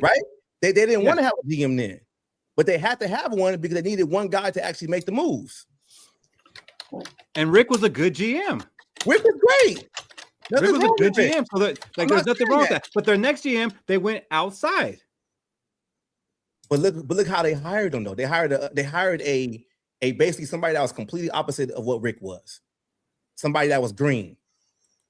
And look how it played out. Somebody that came from the Browns. Do you think we'd be dealing with this if Ryan Post would take the job? When he was the player personnel guy for the Chiefs? No. They didn't want experience. They want to give a guy a favor so they can back him in and put him in a corner and make him do what they wanted to do. That's what it came down to. They didn't want to rebuild. Because when you're not the football guy, people are going to tell you you're not the football guy. The coaches are going to tell you, hey, we got to do this because this is a football move. It was a bad hire. I'm not tripping on that. But hold the Wilfs accountable for that. So we do got a list of GMs that we want to if we got a chance to hire that the Wilfs should take a look at. I think you had Cody's guy first. Why would we even hire this kid, man? Go ahead, Cody. Present it. He's not coming from the Browns. But why? Like, come on. I want a GM, right? That is coming from a winning organization. Someone who's grew up in a winning organization. The Rams have always been a winning organization. I don't want to pick a GM that was some analytical guy for the Cleveland Browns who have the most losing seasons in the NFL. I just don't want that. Give me a guy that has he grew up in a winning organization. I hope he brings that let's need fuck them picks mindset to the Vikings, which I've been begging for. I mean, this is a guy with experience. Oh, you said you want nothing to do with him, D Woods. Why is that? He's a Rams guy. He's already has ties to Kevin O'Connell. He's only like 32 years old. Now, we're not even sure of what he's actually doing, over there with the Rams, even though he has the assistant GM role. I'm staying away from anybody from the Rams at this point. I'm just especially if Kevin O'Connell is going to be the coach, because they're going to have a hard time holding Kevin O'Connell accountable, because Kevin O'Connell will be the one vouching for this guy to get the job. I got somebody for you, D Woods. Let me present Ray Agnew, D Woods. Ray Agnew was a defensive lineman. I believe he was Defensive Player of the Year or Rookie of the Year. He won a Super Bowl, with the Rams in the Greatest Show on Turf. After he was a pastor. He's a pastor. Take that into consideration. He came up as a scout. He became the Rams Director of Pro Personnel. He's been the assistant general manager of the Lions for 4 years. And think about who they've drafted in the 4 years he's been the assistant general manager. Think of all those draft picks that have hit. They got half their damn starting roster off the last 4 years draft picks, and he's been killing it. He's older. He's 58, so he will have control and be a level-headed, I hope. I hope. So he will have an age gap. He ain't going to be best buddies with none of these younger cats that are coaches or whatever. He's going to tell them, here's what we're doing, and you're going to do it. Hard pass. Hard pass. Because do you want to make the Lions better? You're taking away their assistant general manager. But then they're going to get compensatory picks because he's a minority hire. I'm not giving the Lions no more draft picks. I am not worried about a compensatory pick over a guy over the next 4 years. Could draft us 10 to 12 starters. They can have the compensatory pick. I'm good on Agnew. I got a guy that nobody's talking about.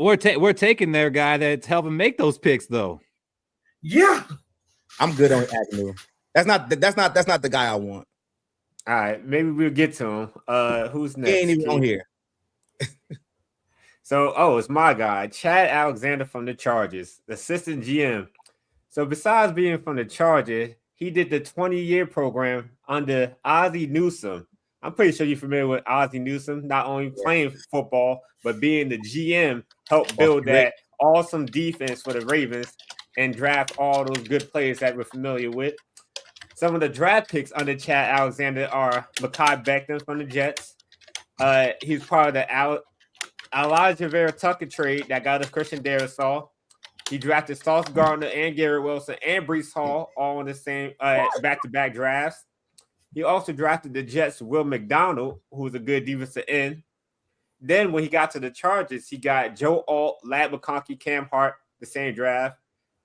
Omarion Hampton and the tight end, I can't pronounce his name, that's been going off this year for the Chargers. So he kind of hits in the draft all throughout the draft. And, I feel like he comes from a good prodigy, good coaching people. Not coaching, but good GMs that evaluate talent. Can we give the Chargers comp picks? Is that okay? Why are we saying he's hitting? Like it's he's doing this. What if he's not doing that? That's my thing, Cody. What if he's not? Well, but the Ozzie Newsome protege thing, that speaks a lot with me. I just don't see guys of this caliber coming to this team. I don't. But would you be excited if he did? He's a person I will be cool with. I wouldn't say excited. I'm only gonna get excited till we get into the Super Bowl. But I'll be cool with that. I see how it plays out, but I just I don't see a person of his caliber dealing with the Wills or dealing with Kevin O'Connell. I don't. So the reason I know he's probably has something to do with the drafts is because I believe what was it, Joe Ortiz, who's the current GM of the Chargers. He basically said he's an excellent evaluator who builds relationship with his coaches. So that's the only reason I think he's talented enough. And I'm not going to sit here and act like I know a damn thing about Nolan Teasley, except for I looked up who the hell is running things for the Seahawks, and he is their assistant GM, and he gets a lot of credit for their draft picks. And they are one of the most successful teams when it comes to draft picks. In the last 4 seasons of their 38 draft picks, 31 of those players are still on their team. Right now, we have 14 of 28 draft picks on our team. And they are playing in the Super Bowl with all those draft picks. Yeah, sure. They're playing in the Super Bowl, and they're the 5th youngest team in the NFL. And next year, they have the 5th most cap space in the NFL. That's the kind of situation that I want to be in. That's the kind of situation I thought that we were going to be in. But we're not. We got older, and we got more in debt. So whatever they're doing in Seattle, I want some of that over here. Can I guess who you're going to go with? Yes. Guess what I'm going with. Who, me? Eagles? Yeah, Eagles? No. Okay, then I have no idea. Yeah. I'm taking Adrian Wilson from the Cardinals. Yeah, Cardinals heard about him. You said who? I'm taking Adrian Wilson from the Cardinals. He's a VP of player personnel right now, basically the assistant GM.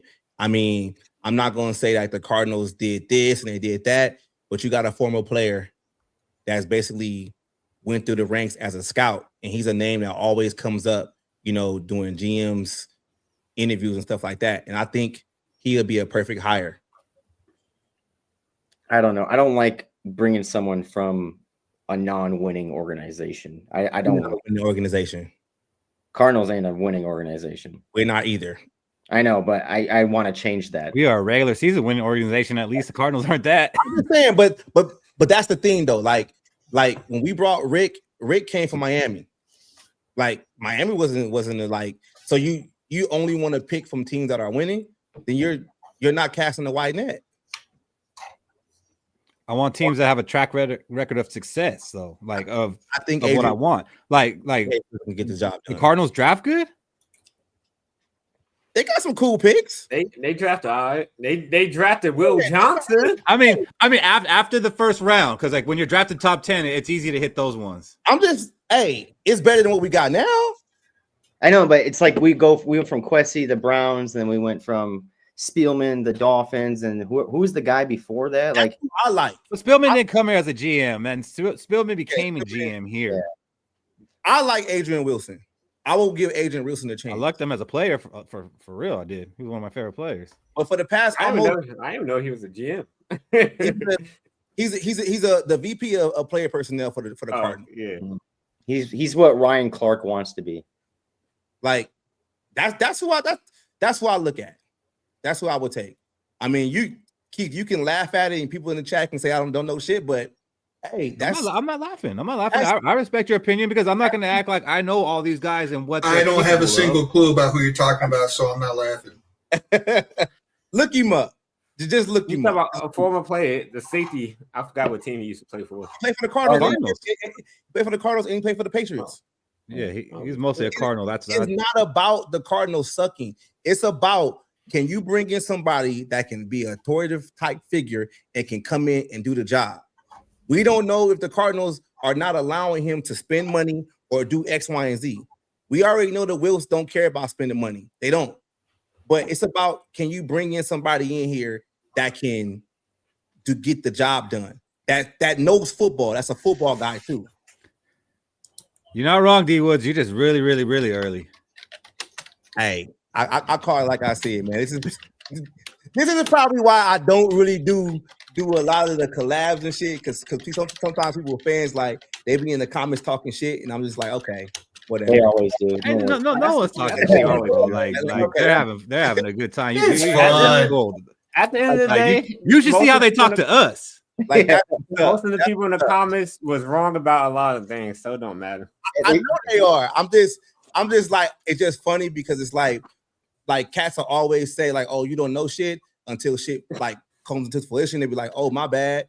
It's like I talked about the whole situation about the long development plays for Kevin O'Connell 2 years ago, and it was Ed Ingram suck. Ed Ingram suck. Like, nah, he don't suck. It's Kevin O'Connell. But then he goes to another team, and now look at him. Oh, Gary Bradbury gets forklift the whole time. He sucks. But now he goes to another team, and now look at him. Like some of y'all are just fans of the team, and you can't look past the purple and gold. Like I do. I look at this shit from a different standpoint. I think about the shit long term.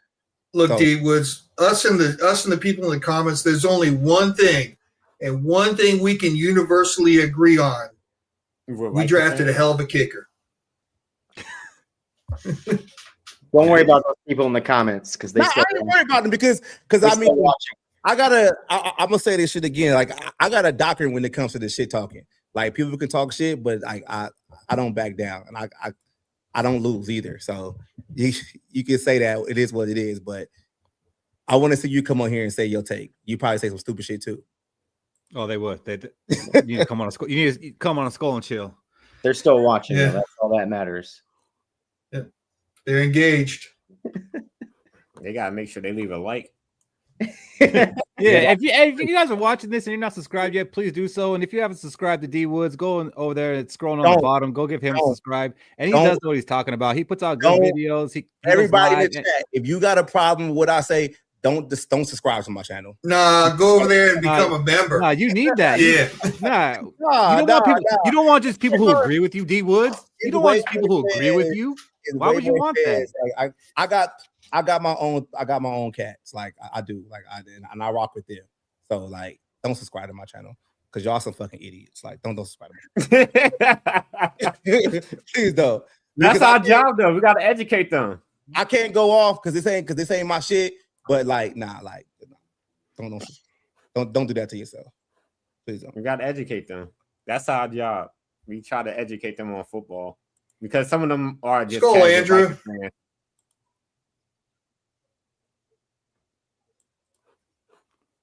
So after the Kwesi firing, the next day we went ahead and made some coaching switches, added some guys to the staff. I didn't know much about him, so I had to go do a little research on him. But the first one that intrigued me, Frank Smith. This one's intriguing for a lot of reasons. First of all, it was rumored that they were going after him for the offensive line coach, but he was getting that offer from other teams, so he wanted a little bit more to come over here. So he got the assistant head coach title, which is crazy to me because a lot of us assume with Brian Flores signing here for the money Brian Flores got that there was probably an assistant head coach attached to that. Now, I don't think there's anything that says there can't be two assistant head coaches, but I think KOC already has a hard enough time having one. So I do think it's kind of crazy that we got someone else coming in being assistant head coach. And I think for all purposes, he's going to be, an offensive line coach with the next guy coming up. But he's credited with a solid run scheme. Dolphins, they've had a pretty solid run game the past few years.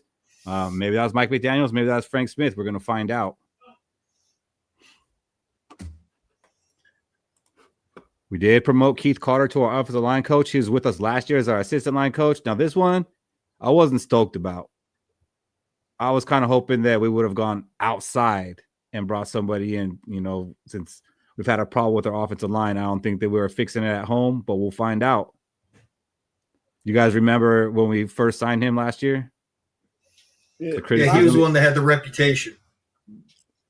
Yeah, I have no problem with him. It's just his face. We got to give him a chance, honestly, because he's honestly a new coach, a new offensive line coach. We can't put all the bad things that happened on our offensive line on him because that was with our old offensive line coach who came in with Kevin O'Connell. He just got here, so we got to see what he could do for us. But what I want you to know is with Keith Carter, successful in run-heavy schemes. Frank Smith, solid run schemes. I One feel of like the we do best this every year. We brought in two. I'm tired of being optimistic that we're going to run the ball more in the offseason. We brought in two coaches that are run heavy. What's up? Who's calling the plays? Kevin O'Connell. I can't be optimistic, Keith. I've done it too many times. Okay, but he's also the one. He's also the one who hired these guys. That don't mean nothing. He's still calling the plays. He's not going to change who he is, man. He's not. Like I'm with Fish. I'm not going to be optimistic until I see it. Until I see this heavy run game, then I'm gonna believe it. But as of right now, I'm just making a point that it seems like maybe they are trying to go towards that direction. Now, do I think it's going to happen? I don't know yet. I got to see it. But it is, kind of crazy. You got an assistant head coach who is a run guy, and your offensive lineman is a run guy. Nothing I read about these guys said anything about the passing game that they were a part of. And he's a former offensive coordinator, right? Yes. So what does Wes do? Great question. Wes doesn't do much. He drinks.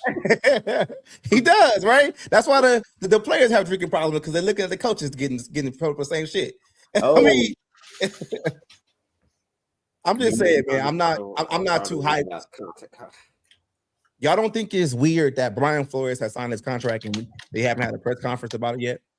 But it was such a big deal. They're waiting for after the Super Bowl. You think so? Oh, wait, I'm sorry. I missed that question.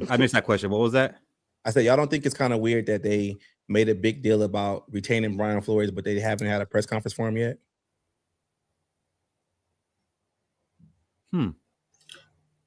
I don't know if that's just because they just took it as a re-signing. But then they brought in somebody from the outside to be the assistant head coach to basically take Mike Pitten's role. Like, y'all don't think that's kind of weird? Wouldn't Brian Flores want to come back to be the assistant head coach? Well, no, I that's actually word for word what I said, that I find it kind of weird that he's the assistant head coach and it's not Brian Flores, but I don't think they did that like behind Brian Flores' back. No, I'm not saying it's no backdoor stuff, but I'm just saying is like, I would have thought like the way they talked about Brian Flores and retaining him so much that immediately, like when he signed, that it would have been a better PR play to have a press conference for him like the next week, especially after the Mike Pitten situation. Maybe they felt we already made you the highest paid coordinator. We don't need to give you a press conference. I mean, I don't know. I can't answer that one. I don't know. Like, does the coordinator normally get a press conference after? I mean, if they made the way they made a big deal about it. Anyone that thinks the Vikings are going to be a run heavy game are going to be extremely disappointed. Average mix at best. That's what we're hoping for. Maybe you bring in these run guys and you actually get a mixture of the run game. I don't want them to be more run than pass. I'm not trying to win games 9-3. It's like not what I'm trying to do here. But I am trying to run in running situations. I mean, we could score more points running the ball. You could score touchdowns running the ball.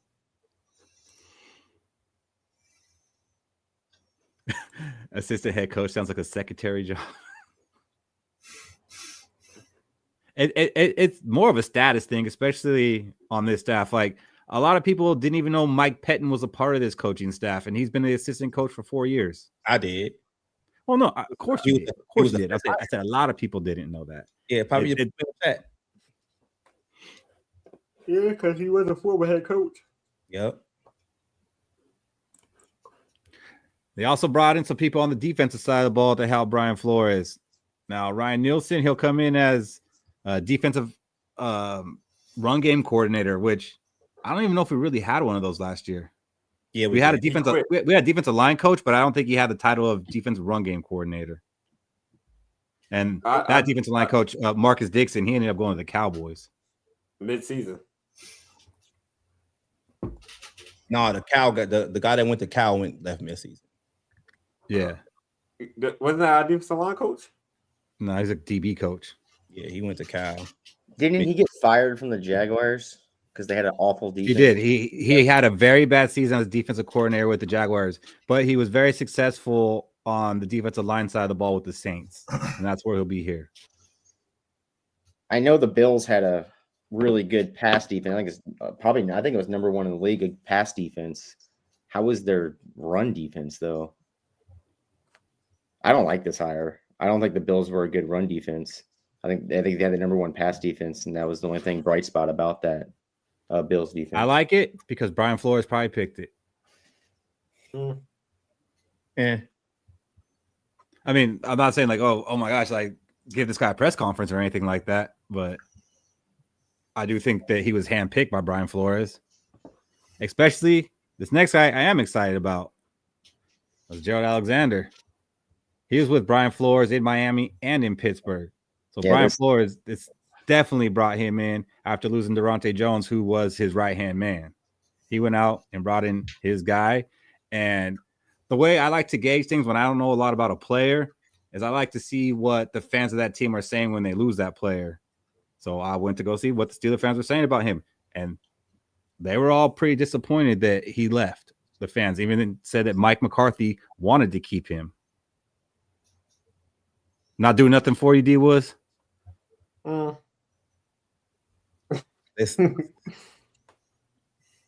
got to get some corners first, man. Yeah, we only got 2. So, I mean, like let's be real, man. He got 2 guys he coaching right now. We need 3 more. So no, he's going to have a first-round cornerback. What are you talking about? I'm more worried about that than anything. He's going to have a first-round cornerback to develop. So I'm glad we got somebody that Brian Flores feels confident that can do that. I am excited about that. I'm not jumping up for that right now. It's okay. I'm early. Delaney.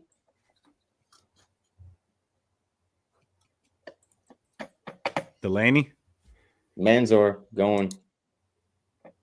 I think we're definitely going cornerback or safety in the first round. I don't know. It depends on what Kevin O'Connell wants. He might go off in. Jeremiah Love. They might have to arm wrestle for it. Or they might trade down again. Jeremiah Love. Might need another wide receiver with the Addison. You never know. Makai Lemon. I think Addison gets 1,000 yards this year, though. I think he's going to live up to that first-round pick. If he doesn't suspend it again. Yeah. You just got to say that every year, Cody, and you're going to be right. Yep. I'm still right. I know, right? Don't worry, Cody. He will be when he's a Kansas City Chief. There we go. That's why you trading on Fish? I don't know. If it ain't purple and gold, D, I don't know anything about it. Caleb Banks is not a Jeffrey Simmons prototype. What kind of prototype is he, Shaq? Like, this is how I look at it, Keith. I see you like doing your thing. Like, I don't really like get to like with these couple of hires. Like, the only one that I'm really like kind of like, oh, what's up with this move? That's the guy from the Dolphins. But other than that, like the rest of the guys, is just I just want to see how it pans out, man. Like, because we can sit here and look at what they did certain places, certain situations. It's all going to be what that coordinator wants to do, what B-Flow wants to do, or what Kevin O'Connell wants to do on the offensive side of the ball. So I'm just not finna sit here and be like, oh, yeah, things are going to super change because we got this coaching here. Like, when it comes to that DB coach, we only got 2 DBs. We only got 2.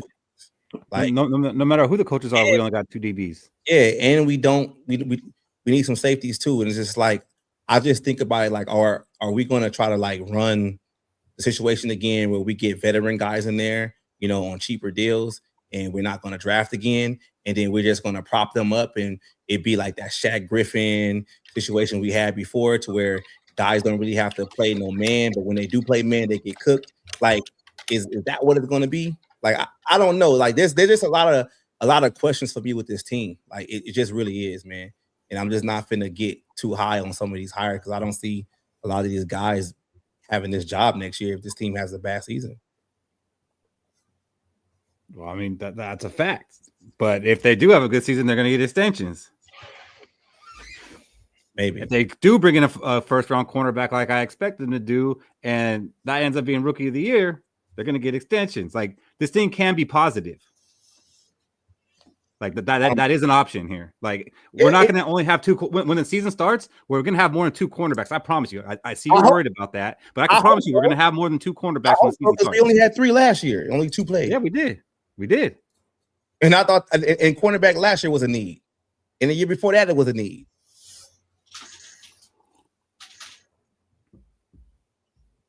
Well, that GM is not here. Okay, so let's get together then. Let's get back to business. Let's see what happens. Yeah, no, I mean, I didn't say any of those guys is like, oh, damn, Super Bowl, here we come.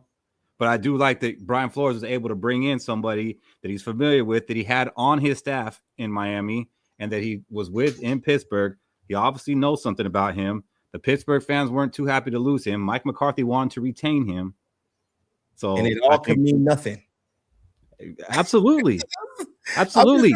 You can have the first overall pick, draft a quarterback, be excited about it, and he could be a bust. And it all means nothing. Like, yeah. It's a lot. It's a lot for this team. Too many holes right now. It just means a whole lot of nothing. I see your comment on that's that. One hole plugged.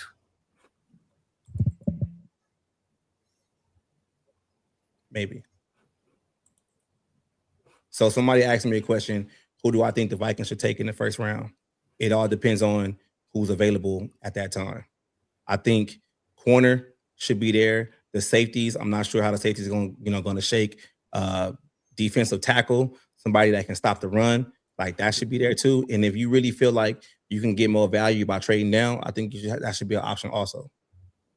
But I think, if you can get more picks in the top 100, that might be the way to go this draft. That's just how I look at it. I think we got 5 this year. Yeah. But if you want to trade down and somebody feels like, hey, they want to grab somebody and you can probably get another second round pick, I say do that. So I think you're going to get more value this draft in the second round. I'm not sure on a lot of like guys in the first, especially since we fell all the way to 18. Like it's a different conversation when we could have had maybe a top 5 pick. We could have picked Jordan Love up or whatever, Talking about trading down, do we want a guy holding the GM spot for the first time doing that again, Like I get you, Cody. I get you, but if it happens, it happens, man. I ain't tripping about it. Try to get the value. Coaches got to coach them up. I just think like this draft has the second round is a sweet spot for me. Especially like you picking 18, man. Like all those top. We ain't had a second round pick in a minute. Yeah, they've been trading them away. Yeah, we need to continue to do that shit. Fuck that pick.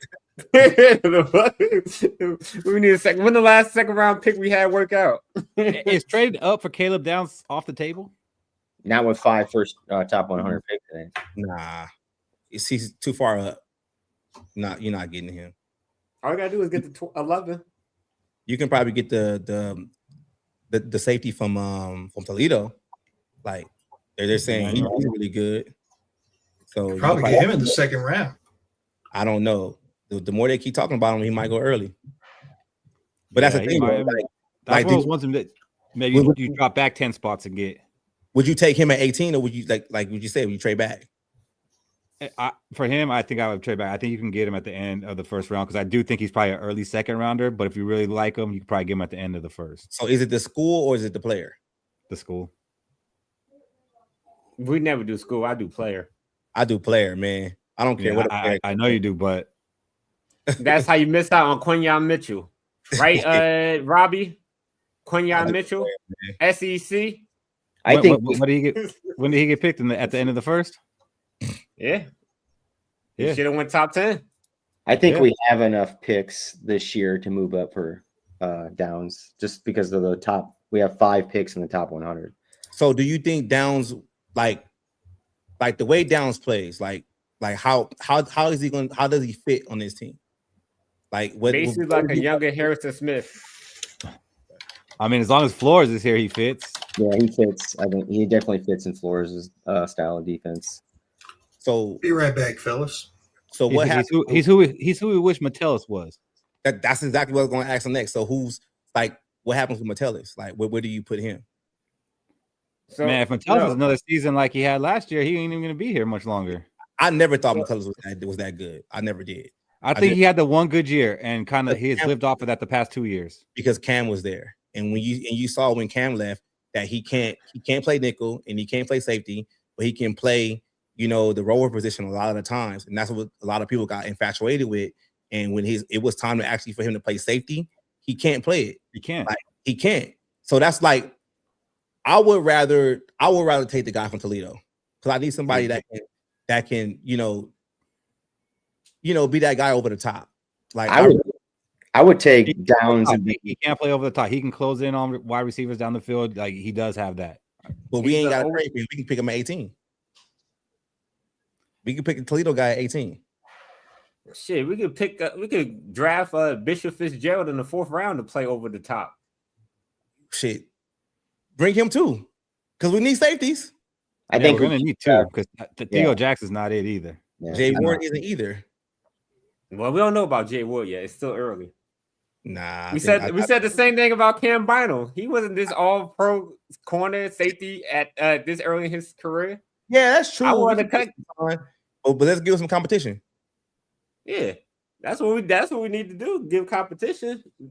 I feel like that's what the Vikings don't do. They rather just say, here, this job is yours. I just really want a cornerback. I want a lockdown cornerback, and I hope we can get one. That's who I want at 18, or we have to move up a little bit and get one. I think there's only one in this draft, and I think it's Manzor. McCoy could be a lockdown.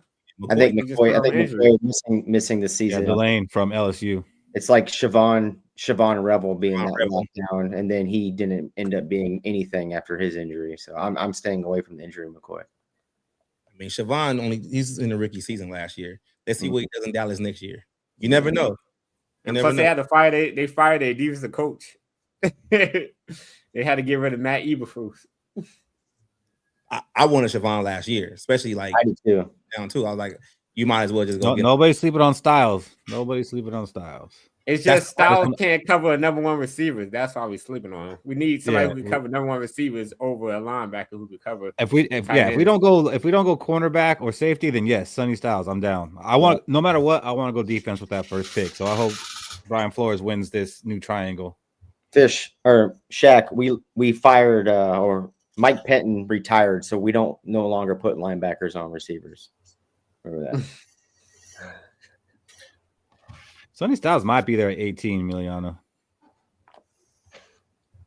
Yeah, I think Mansour and Delane are the same player. Emiliano's got 21 players that won't be there at 18. Yeah. Yeah.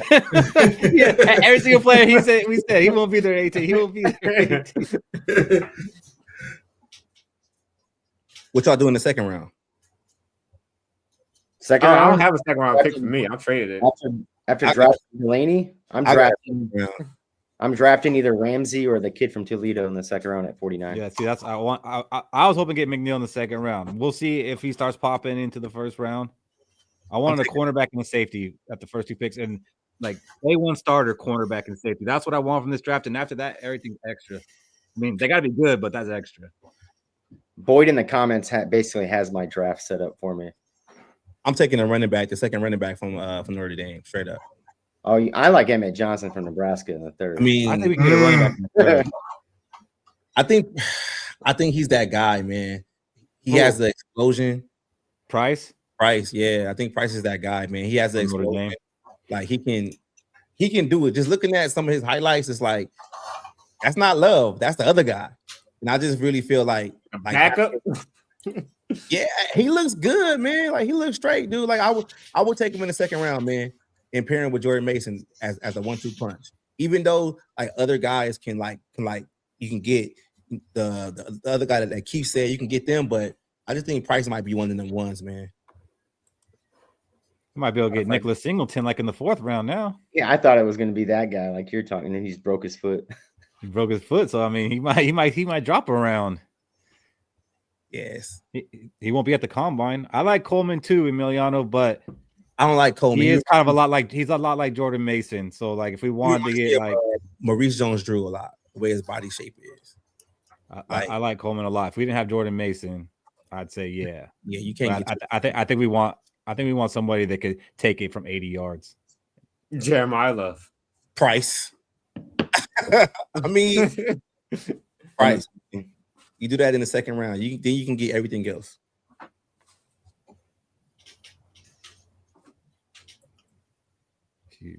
All right, D Woods. Well, we're gonna let you go. Kept you here probably a little longer than you expected. You tried to cook me a little bit, but man, I can stay in the fight. Nobody tried to cook you, man. We cooked together. We did this thing. I see what it is. You tried to cook me a little bit. It's cool, bro. It's cool. It's cool. Where did I try to cook you? I didn't try to cook you. We cooked together, I thought, on this thing. I guess we got different opinions. And that's the problem with the Vikings. Right there. We cooked together. We can cook together. They can't. Well, yeah, let's get out of here, man. Thanks for joining us. Last word, D Woods. All right. If y'all want to look for some other type of content from a Viking content creator, check out Skol State of Mind. But don't come over there with the bullshit, because I'm always with the bullshit. So just don't do that. And Keith, I still want to have that one-on-one with you. If you're ready, don't dodge it. Just calling you out right now. So whenever you want to, I don't know what I'm getting called out for, but yeah, like you called me out. You called me out on this one, and I brought you. Yeah, just we can be we in the same time zone, man. So whenever you got time, me and you can come have a one-on-one conversation. I would like that. Yeah, it's not on a Saturday. That's okay. We could do it on Sundays. Don't matter. I mean, Vikings ain't playing right now anyway. No, they ain't. They ain't playing this Sunday at all, so that's a good one. Hell, that'd be a great halftime show. Y'all do that. Nah, I'm already watching the halftime show, man. Gotta watch my boy Bad Bunny, man. Got to. So, yeah. Don't know how y'all. You just remind me, I gotta go find a Spanish bar. You don't need that. That's lit. You don't need that. All you gotta do is just look at the screen, man. That's it. You don't need the beat. The beat is good. That's it. Cardi B probably gonna come out there, so it's probably gonna be a good show. Exactly. That's why I gotta go find a Spanish bar. Hey, she's already playing in the game. Like, why wouldn't she not pop out? Like, come on, man. Like, I want to see it. Like, I want to see it. I wish I can do prop bets on that to see who's gonna be the special guest on the halftime show.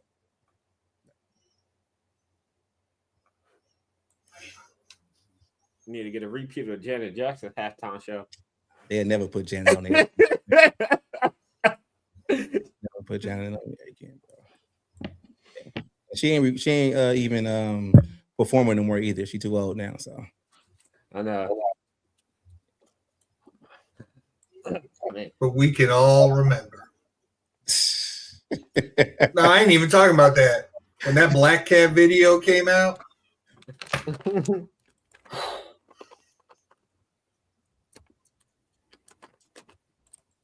So that's it, Keith. Let's get out of here, man.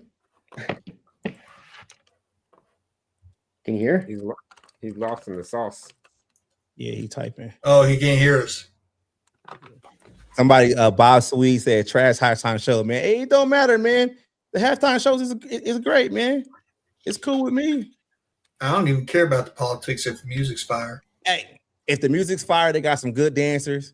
Like, I'm cool. I'm cool. Yeah. It's only for 15 minutes anyways. Yeah, exactly. Like, hey, man. Who was it last year? That was Kendrick. That was Kendrick last year, right? So, hey, man. Yeah. I was trying to tell Keith I was trying to tell Keith to go. Yeah, man. I'm gonna check it out. And they also got a Green Day performer too. Shout out to Green Day. Shout out to Green Day. All right, D Woods. Thanks for joining us, Keith. I don't know what happened with Keith, but appreciate you. If you ever want me to come on with you, just let me know. I'll come on with you. I'd be more than happy to have that one-on-one. Have a good night, buddy. Sure. All right, D Woods. All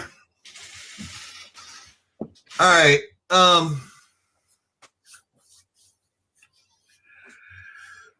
Let's do our Gallahorns. Who's ready?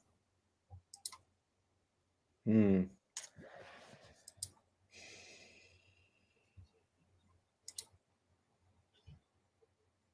Let me see.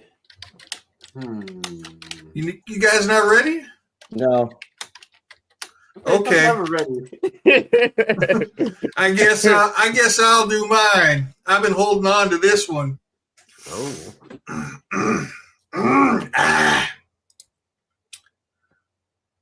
The Minnesota Vikings are for sale. And that's the only justifiable reason why we have not named a general manager.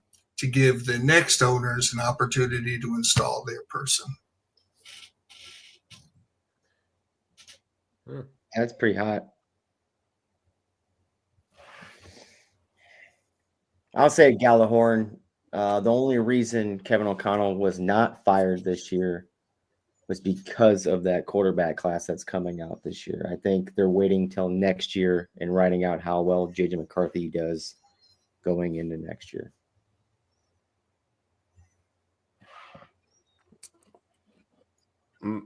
Okay.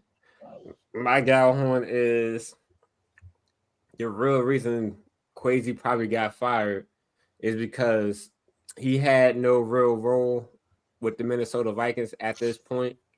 So they see no reason to have him on staff, and they run to just roll with Rob Brzezinski, a GM who can handle the cap space, while our head coach controls the draft or tells Rob Brzezinski or what he wants on the team. So that's probably why Kwesi got fired. Keith, can you hear us okay? Yeah, now I can. So, You hear Keith, me? I know I told you I was holding on to this hot take and I was excited to give it, and I gave it. So here, I'm going to give it to you, Keith. This is just for you. All right. The Minnesota Vikings are for sale, and that's the only justifiable reason why they're holding off on a general manager, because they want to give the new owners a chance to install their guy. Oh, wow.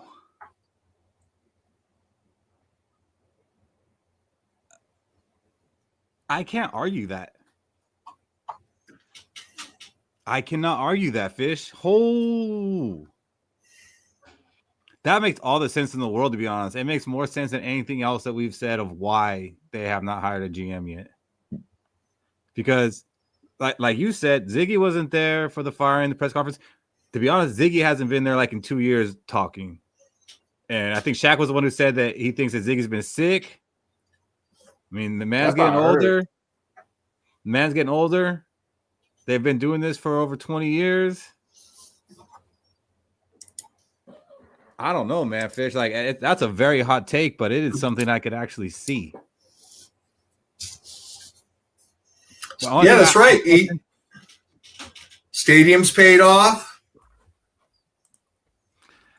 We're all like putting the dots together now. Fish is like, I've been here. I've been here on this one since like Tuesday. That's why I was like, is it Thursday night yet? I can't wait to say this. So, do we have enough money in the budget to buy the Vikings? So, if y'all want to just drop some You can't even get a ticket to a game right now. Send some donations to the Cash App at Let's Go. Can we get a GoFundMe going so Let's Go can buy the Vikings? Yep. Hey, anything Seahawks. Every subscriber that's been a subscriber for at least a year will be part owner, will have a say in the ownership. If you want to see a Super Bowl, get us to own the Vikings. That's a good one. What do y'all think of the comments of that take? I've been sitting on that one for a couple of days. Lay it on me. Am I stupid? What did Cody say? Said it was just hot. The thing is, if we find a GM after the draft, it kind of washes. So, I mean, it is a hot take, and anything can happen in the NFL if ownership-wise. I mean, right now we're looking at the Seahawks trying to sell their team, and they're in the Super Bowl, right? And they've had past successes that ownership have won Super Bowls. So, yeah, I mean, it's pretty hot take, and it might be correct. Right? Because again, anything can happen. You can be a Super Bowl winning owner, multiple Super Bowl winning owner, and then up and sell. So yeah, it could happen. That's a good one, Fish. I might have to clip that one. Did anybody else have a Gallahorn? It's okay if you don't. Yeah, my Gallahorn was basically pretty much the reason why Kwesi probably got fired is because his role with the Vikings diminished, and the Will didn't see a reason to keep him on staff, so they could just have Rob Brzezinski handle the cap space and have KOC and B-Flow handle the players and tell Rob Brzezinski the players they want on the team. So if you do that, what's the real job for Kwesi? So do you think that Rob's gonna end up our GM this year? At this point, I mean, it's kind of hard because what's the real job for a GM? Right? There's multiple things they could do, but they don't have to do Roster all construction. the things. Yeah. But all he really has to do is listen to his coaches and get the players that they want and handle the cap space. He's not really diving deep into, the scouting part. All you gotta do is listen to his scouts, which we have hired already, and then his coaches. The pieces are already in play. He just got to handle the money. And at first, I thought like when they said they're not going to hire one until after the draft, I was like, okay, they could say that. That doesn't mean that's what they're going to do. Like they might be waiting until after the Super Bowl because they want to get my guy from Seattle, so they're kind of just marinating on it. But now they bring in another cap guy. Like, oh, that's just to help out Rob while he's doing all this other stuff. What's he doing except listening to KOC and Brian Flores? So that's kind of where you brought in a cap guy for the cap guy. And I think his name is Matt Thomas. From everything I read about him, he is just another Brzezinski. He is considered a cap wizard. He's been doing it for a long time over there in Seattle. So it's kind of like, man, he's just sliding into Rob's spot, and Brzezinski's with the GM. And people are like, oh no, it's just a temporary hire. Like there's no interns for this stuff. I think Rob B is going to be the GM, and I don't think he's not going to be officially titled till I want to say quarter of the way into this season, because I think the Wilfs want to see how he's going to navigate this cap situation and what his return on those picks are going to look like quarter of the way through the season. And if they hit, yeah, you can sign him as your GM. You can give him that title now. If they don't hit, you're still on the same page, looking fresh start after 2026, looking for a GM that you want. That'd be the worst case scenario. I'm not down for that. Hey, I agree. I mean, this is sink or swim for KOC. He's going to get everything he asked for. We assume, again, like I said this earlier, we assume that, KOC and Flores are going to have the power and be able to do what they want to do because that's what seems to make the most sense with the way things are structured right now. It might not be that way, but it really seems like the way they're doing it is to set it up so no one's in their way. And it's like, you don't make this work, you're gone too. Mm-hmm. And I'm actually okay with that. I'm okay with like, okay, you think you can do a better job? Prove it or you're gone too. I'm okay with that. And there's guys in the comment section asking who's going to be the Vikings quarterback. The quarterback is going to be whoever KOC feels is the safest that will keep him his job. That is one thing I'm actually kind of worried about in this case, that KOC is going to be more coaching for his job and not what's best for the team. Mm-hmm. Like, I think what's best for the long term of the team is developing JJ McCarthy and running with that, but he might not have the time to develop JJ McCarthy. He needs to win this year. Mm-hmm. So he's going to be making decisions of what's best for the Vikings in 2026, not what's better for the Vikings as a whole. Like, how do we rebuild this thing and actually get this roster younger like we were supposed to do in the beginning? That does concern me a little bit. I'm starting to feel, based on that thread, like the Rodgers lane might be opening more up instead of Kirk. Like, I was dead set on it being Kirk Cousins, but now it's like we got to save a job here, right? Who's better to save a job than a 42-year-old quarterback?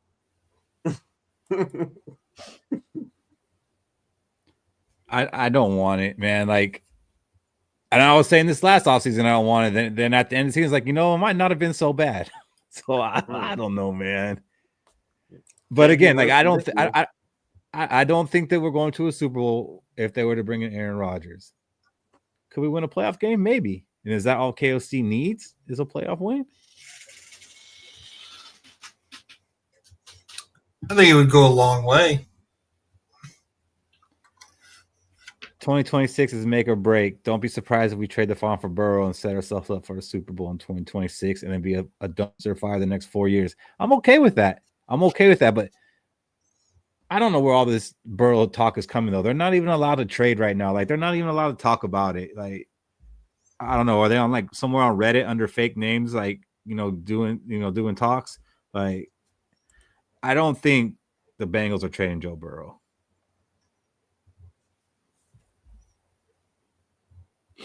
You guys look tired. All right. Let's go ahead and do some purple prophecies and get out of here. Who's ready? Go ahead, Shaq. Oh, can I guess it? Yeah. You're probably wrong, but you go ahead. No, go ahead. Go ahead. So my purple prophecy is, I don't know if it's really hot or not, but JJ McCarthy would be our week 1 starter next year. Okay. No, I would have been wrong. Is that hot enough? is that considered hot enough where we at right now? Hey, George, what's the score? I haven't even turned the game on. I forgot they're even playing, to be honest, but they're playing tonight, so. Yeah, no, it's hot. That's probably one that I would have made later on, so you took that one. What do you got, Fish?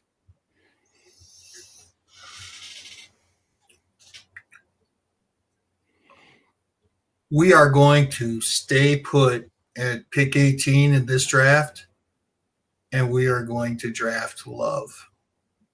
Woo! I love it. Are you just trying to get on Shaq's good side? Are you just trying to get on Shaq's good side here? He's going to fall to us, and we are going to draft him at 18. That's honestly all JJ McCarthy needs. I told you, those games, they're fun in person. Hockey's different in person. Like, if you don't enjoy it on TV, go watch it in person. Yeah, my dad took me to my first 2 hockey games. It was good. What you got, Cody? I want a quick hitter. Like, I want something that's going to happen this Sunday. Oh, you're going to take mine. I think Seattle is going to roll the New England Patriots, and I think it's going to be because of Sam Darnold. My purple prophecy will be Sam Darnold will be this year's Super Bowl MVP. Boom. I thought that was going to be Shaq's. That was mine last week. Yep. You said he's going to be Super Bowl MVP? Yeah. I said that last week. Cody, you got to add on to that. Yeah, Seattle will roll the New England Patriots. Well, you can't be MVP without it. Yeah. Fine, you can both have it. I forgot we got to do our score predictions too. That's very critical. So let me give my take, and then we'll do our score predictions before I get you guys out of here. Sorry, Mike Fish. An ex-Viking will either score a touchdown, record a sack, or record a turnover in the Super Bowl. Yeah, that's a good one. I think maybe a Diggs touchdown or a Tonga sack. Yeah. But the next Vikings going to do something in this damn Super Bowl. And I'm going to get this up. So it can't. It's score. So it's excluded Sam Darnold, right? Yeah, no Sam Darnold on that one. Anytime touchdown. Yeah. Sam Darnold's not involved. I meant to say that, but thank you for calling me out on it. All right, so let's go ahead and make the Super Bowl predictions. So right now for the playoffs, I'm at 10-2. Shaq is 9-3. Cody is 8-4. Fish is 7-5. So everyone's still alive. Fish is going to have to actually pick the winner and get the score right to get the 5-point bonus. Because Got to do it right now. All right, Fish, go ahead and give it to us.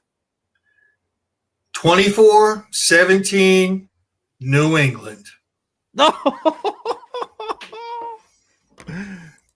Let me write this down now so I don't forget. New England 24-17. All right. Go ahead, Cody. I got Seattle rolling New England 34-10 in the Super Bowl. Shaq. I have it being 24-14 Seattle. A little closer. See, Cody, I'm with you. Like, I think they're gonna roll them. Like, I think it's gonna be ugly, but for some reason that just doesn't happen that often in the Super Bowl. Maybe it's because like the two best teams playing each other. I don't know. It happened last year. Happened last year. I said it doesn't happen often. Not that it never happens. I mean, it happened with Seattle and the Broncos. Like it does happen.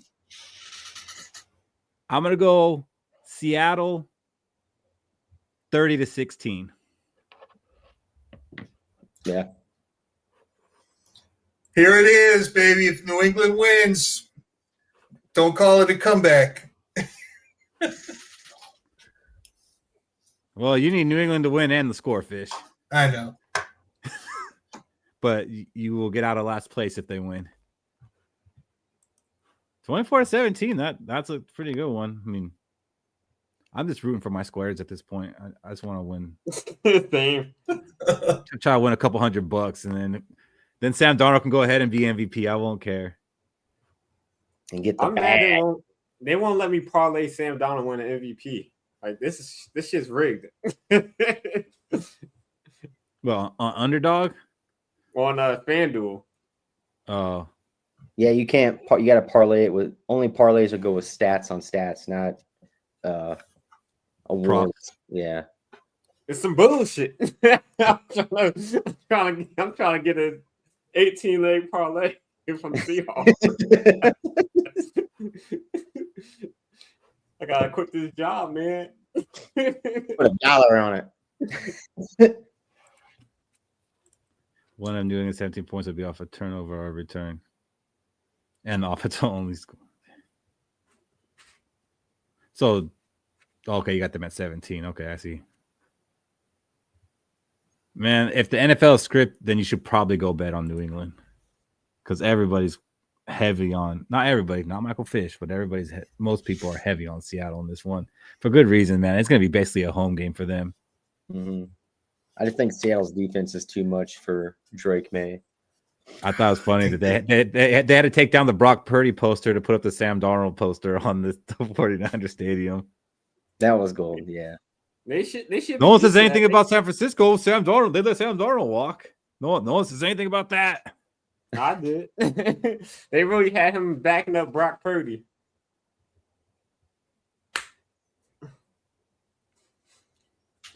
All right. Final word, Shaq. Final words. Thank you, everybody, for tuning in to another episode of the Let's Go podcast. I'd like to thank D Woods for joining us tonight. Make sure you guys go follow him and like all his stuff and tune into his YouTube channel. Give him hell.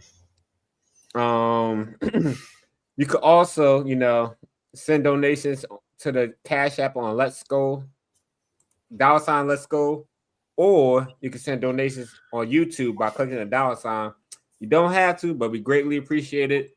And the fall off from J. Cole just dropped tonight. Make sure you go listen to it. It's fire. I need to check that out. We got Fish. For Vikings fans, by Vikings fans, thank you, D Woods, for joining us. Thank you, everybody, for tuning in. People who followed him over here, appreciate you. Thanks for all the great comments. It was very lively. Just take care of yourselves, and we'll see you next week. 20 more years. Let's go. Cody. Hey, weekend's coming up. Super Bowl Sunday. I know y'all gonna be out there pounding them grandpa's cough syrups. Just make sure that y'all doing it safe. You have a plan to get from point A to point B. Other than that, let's go. All right, that's our show. And yeah, thank you, D Woods, for joining us. Thank everybody in the chat. Appreciate you guys being here. You guys make Thursday nights fun. Sometimes, I'm going to be honest, after work and everything, it's like, dang, it's hard to go get on here and do this. But you guys, make this so much fun. So I really appreciate you guys being here. And we'll see you guys next week when we do it again. Let's go. Let's go. Let's go. Let's go! For Viking fans, Minnesota Vikings.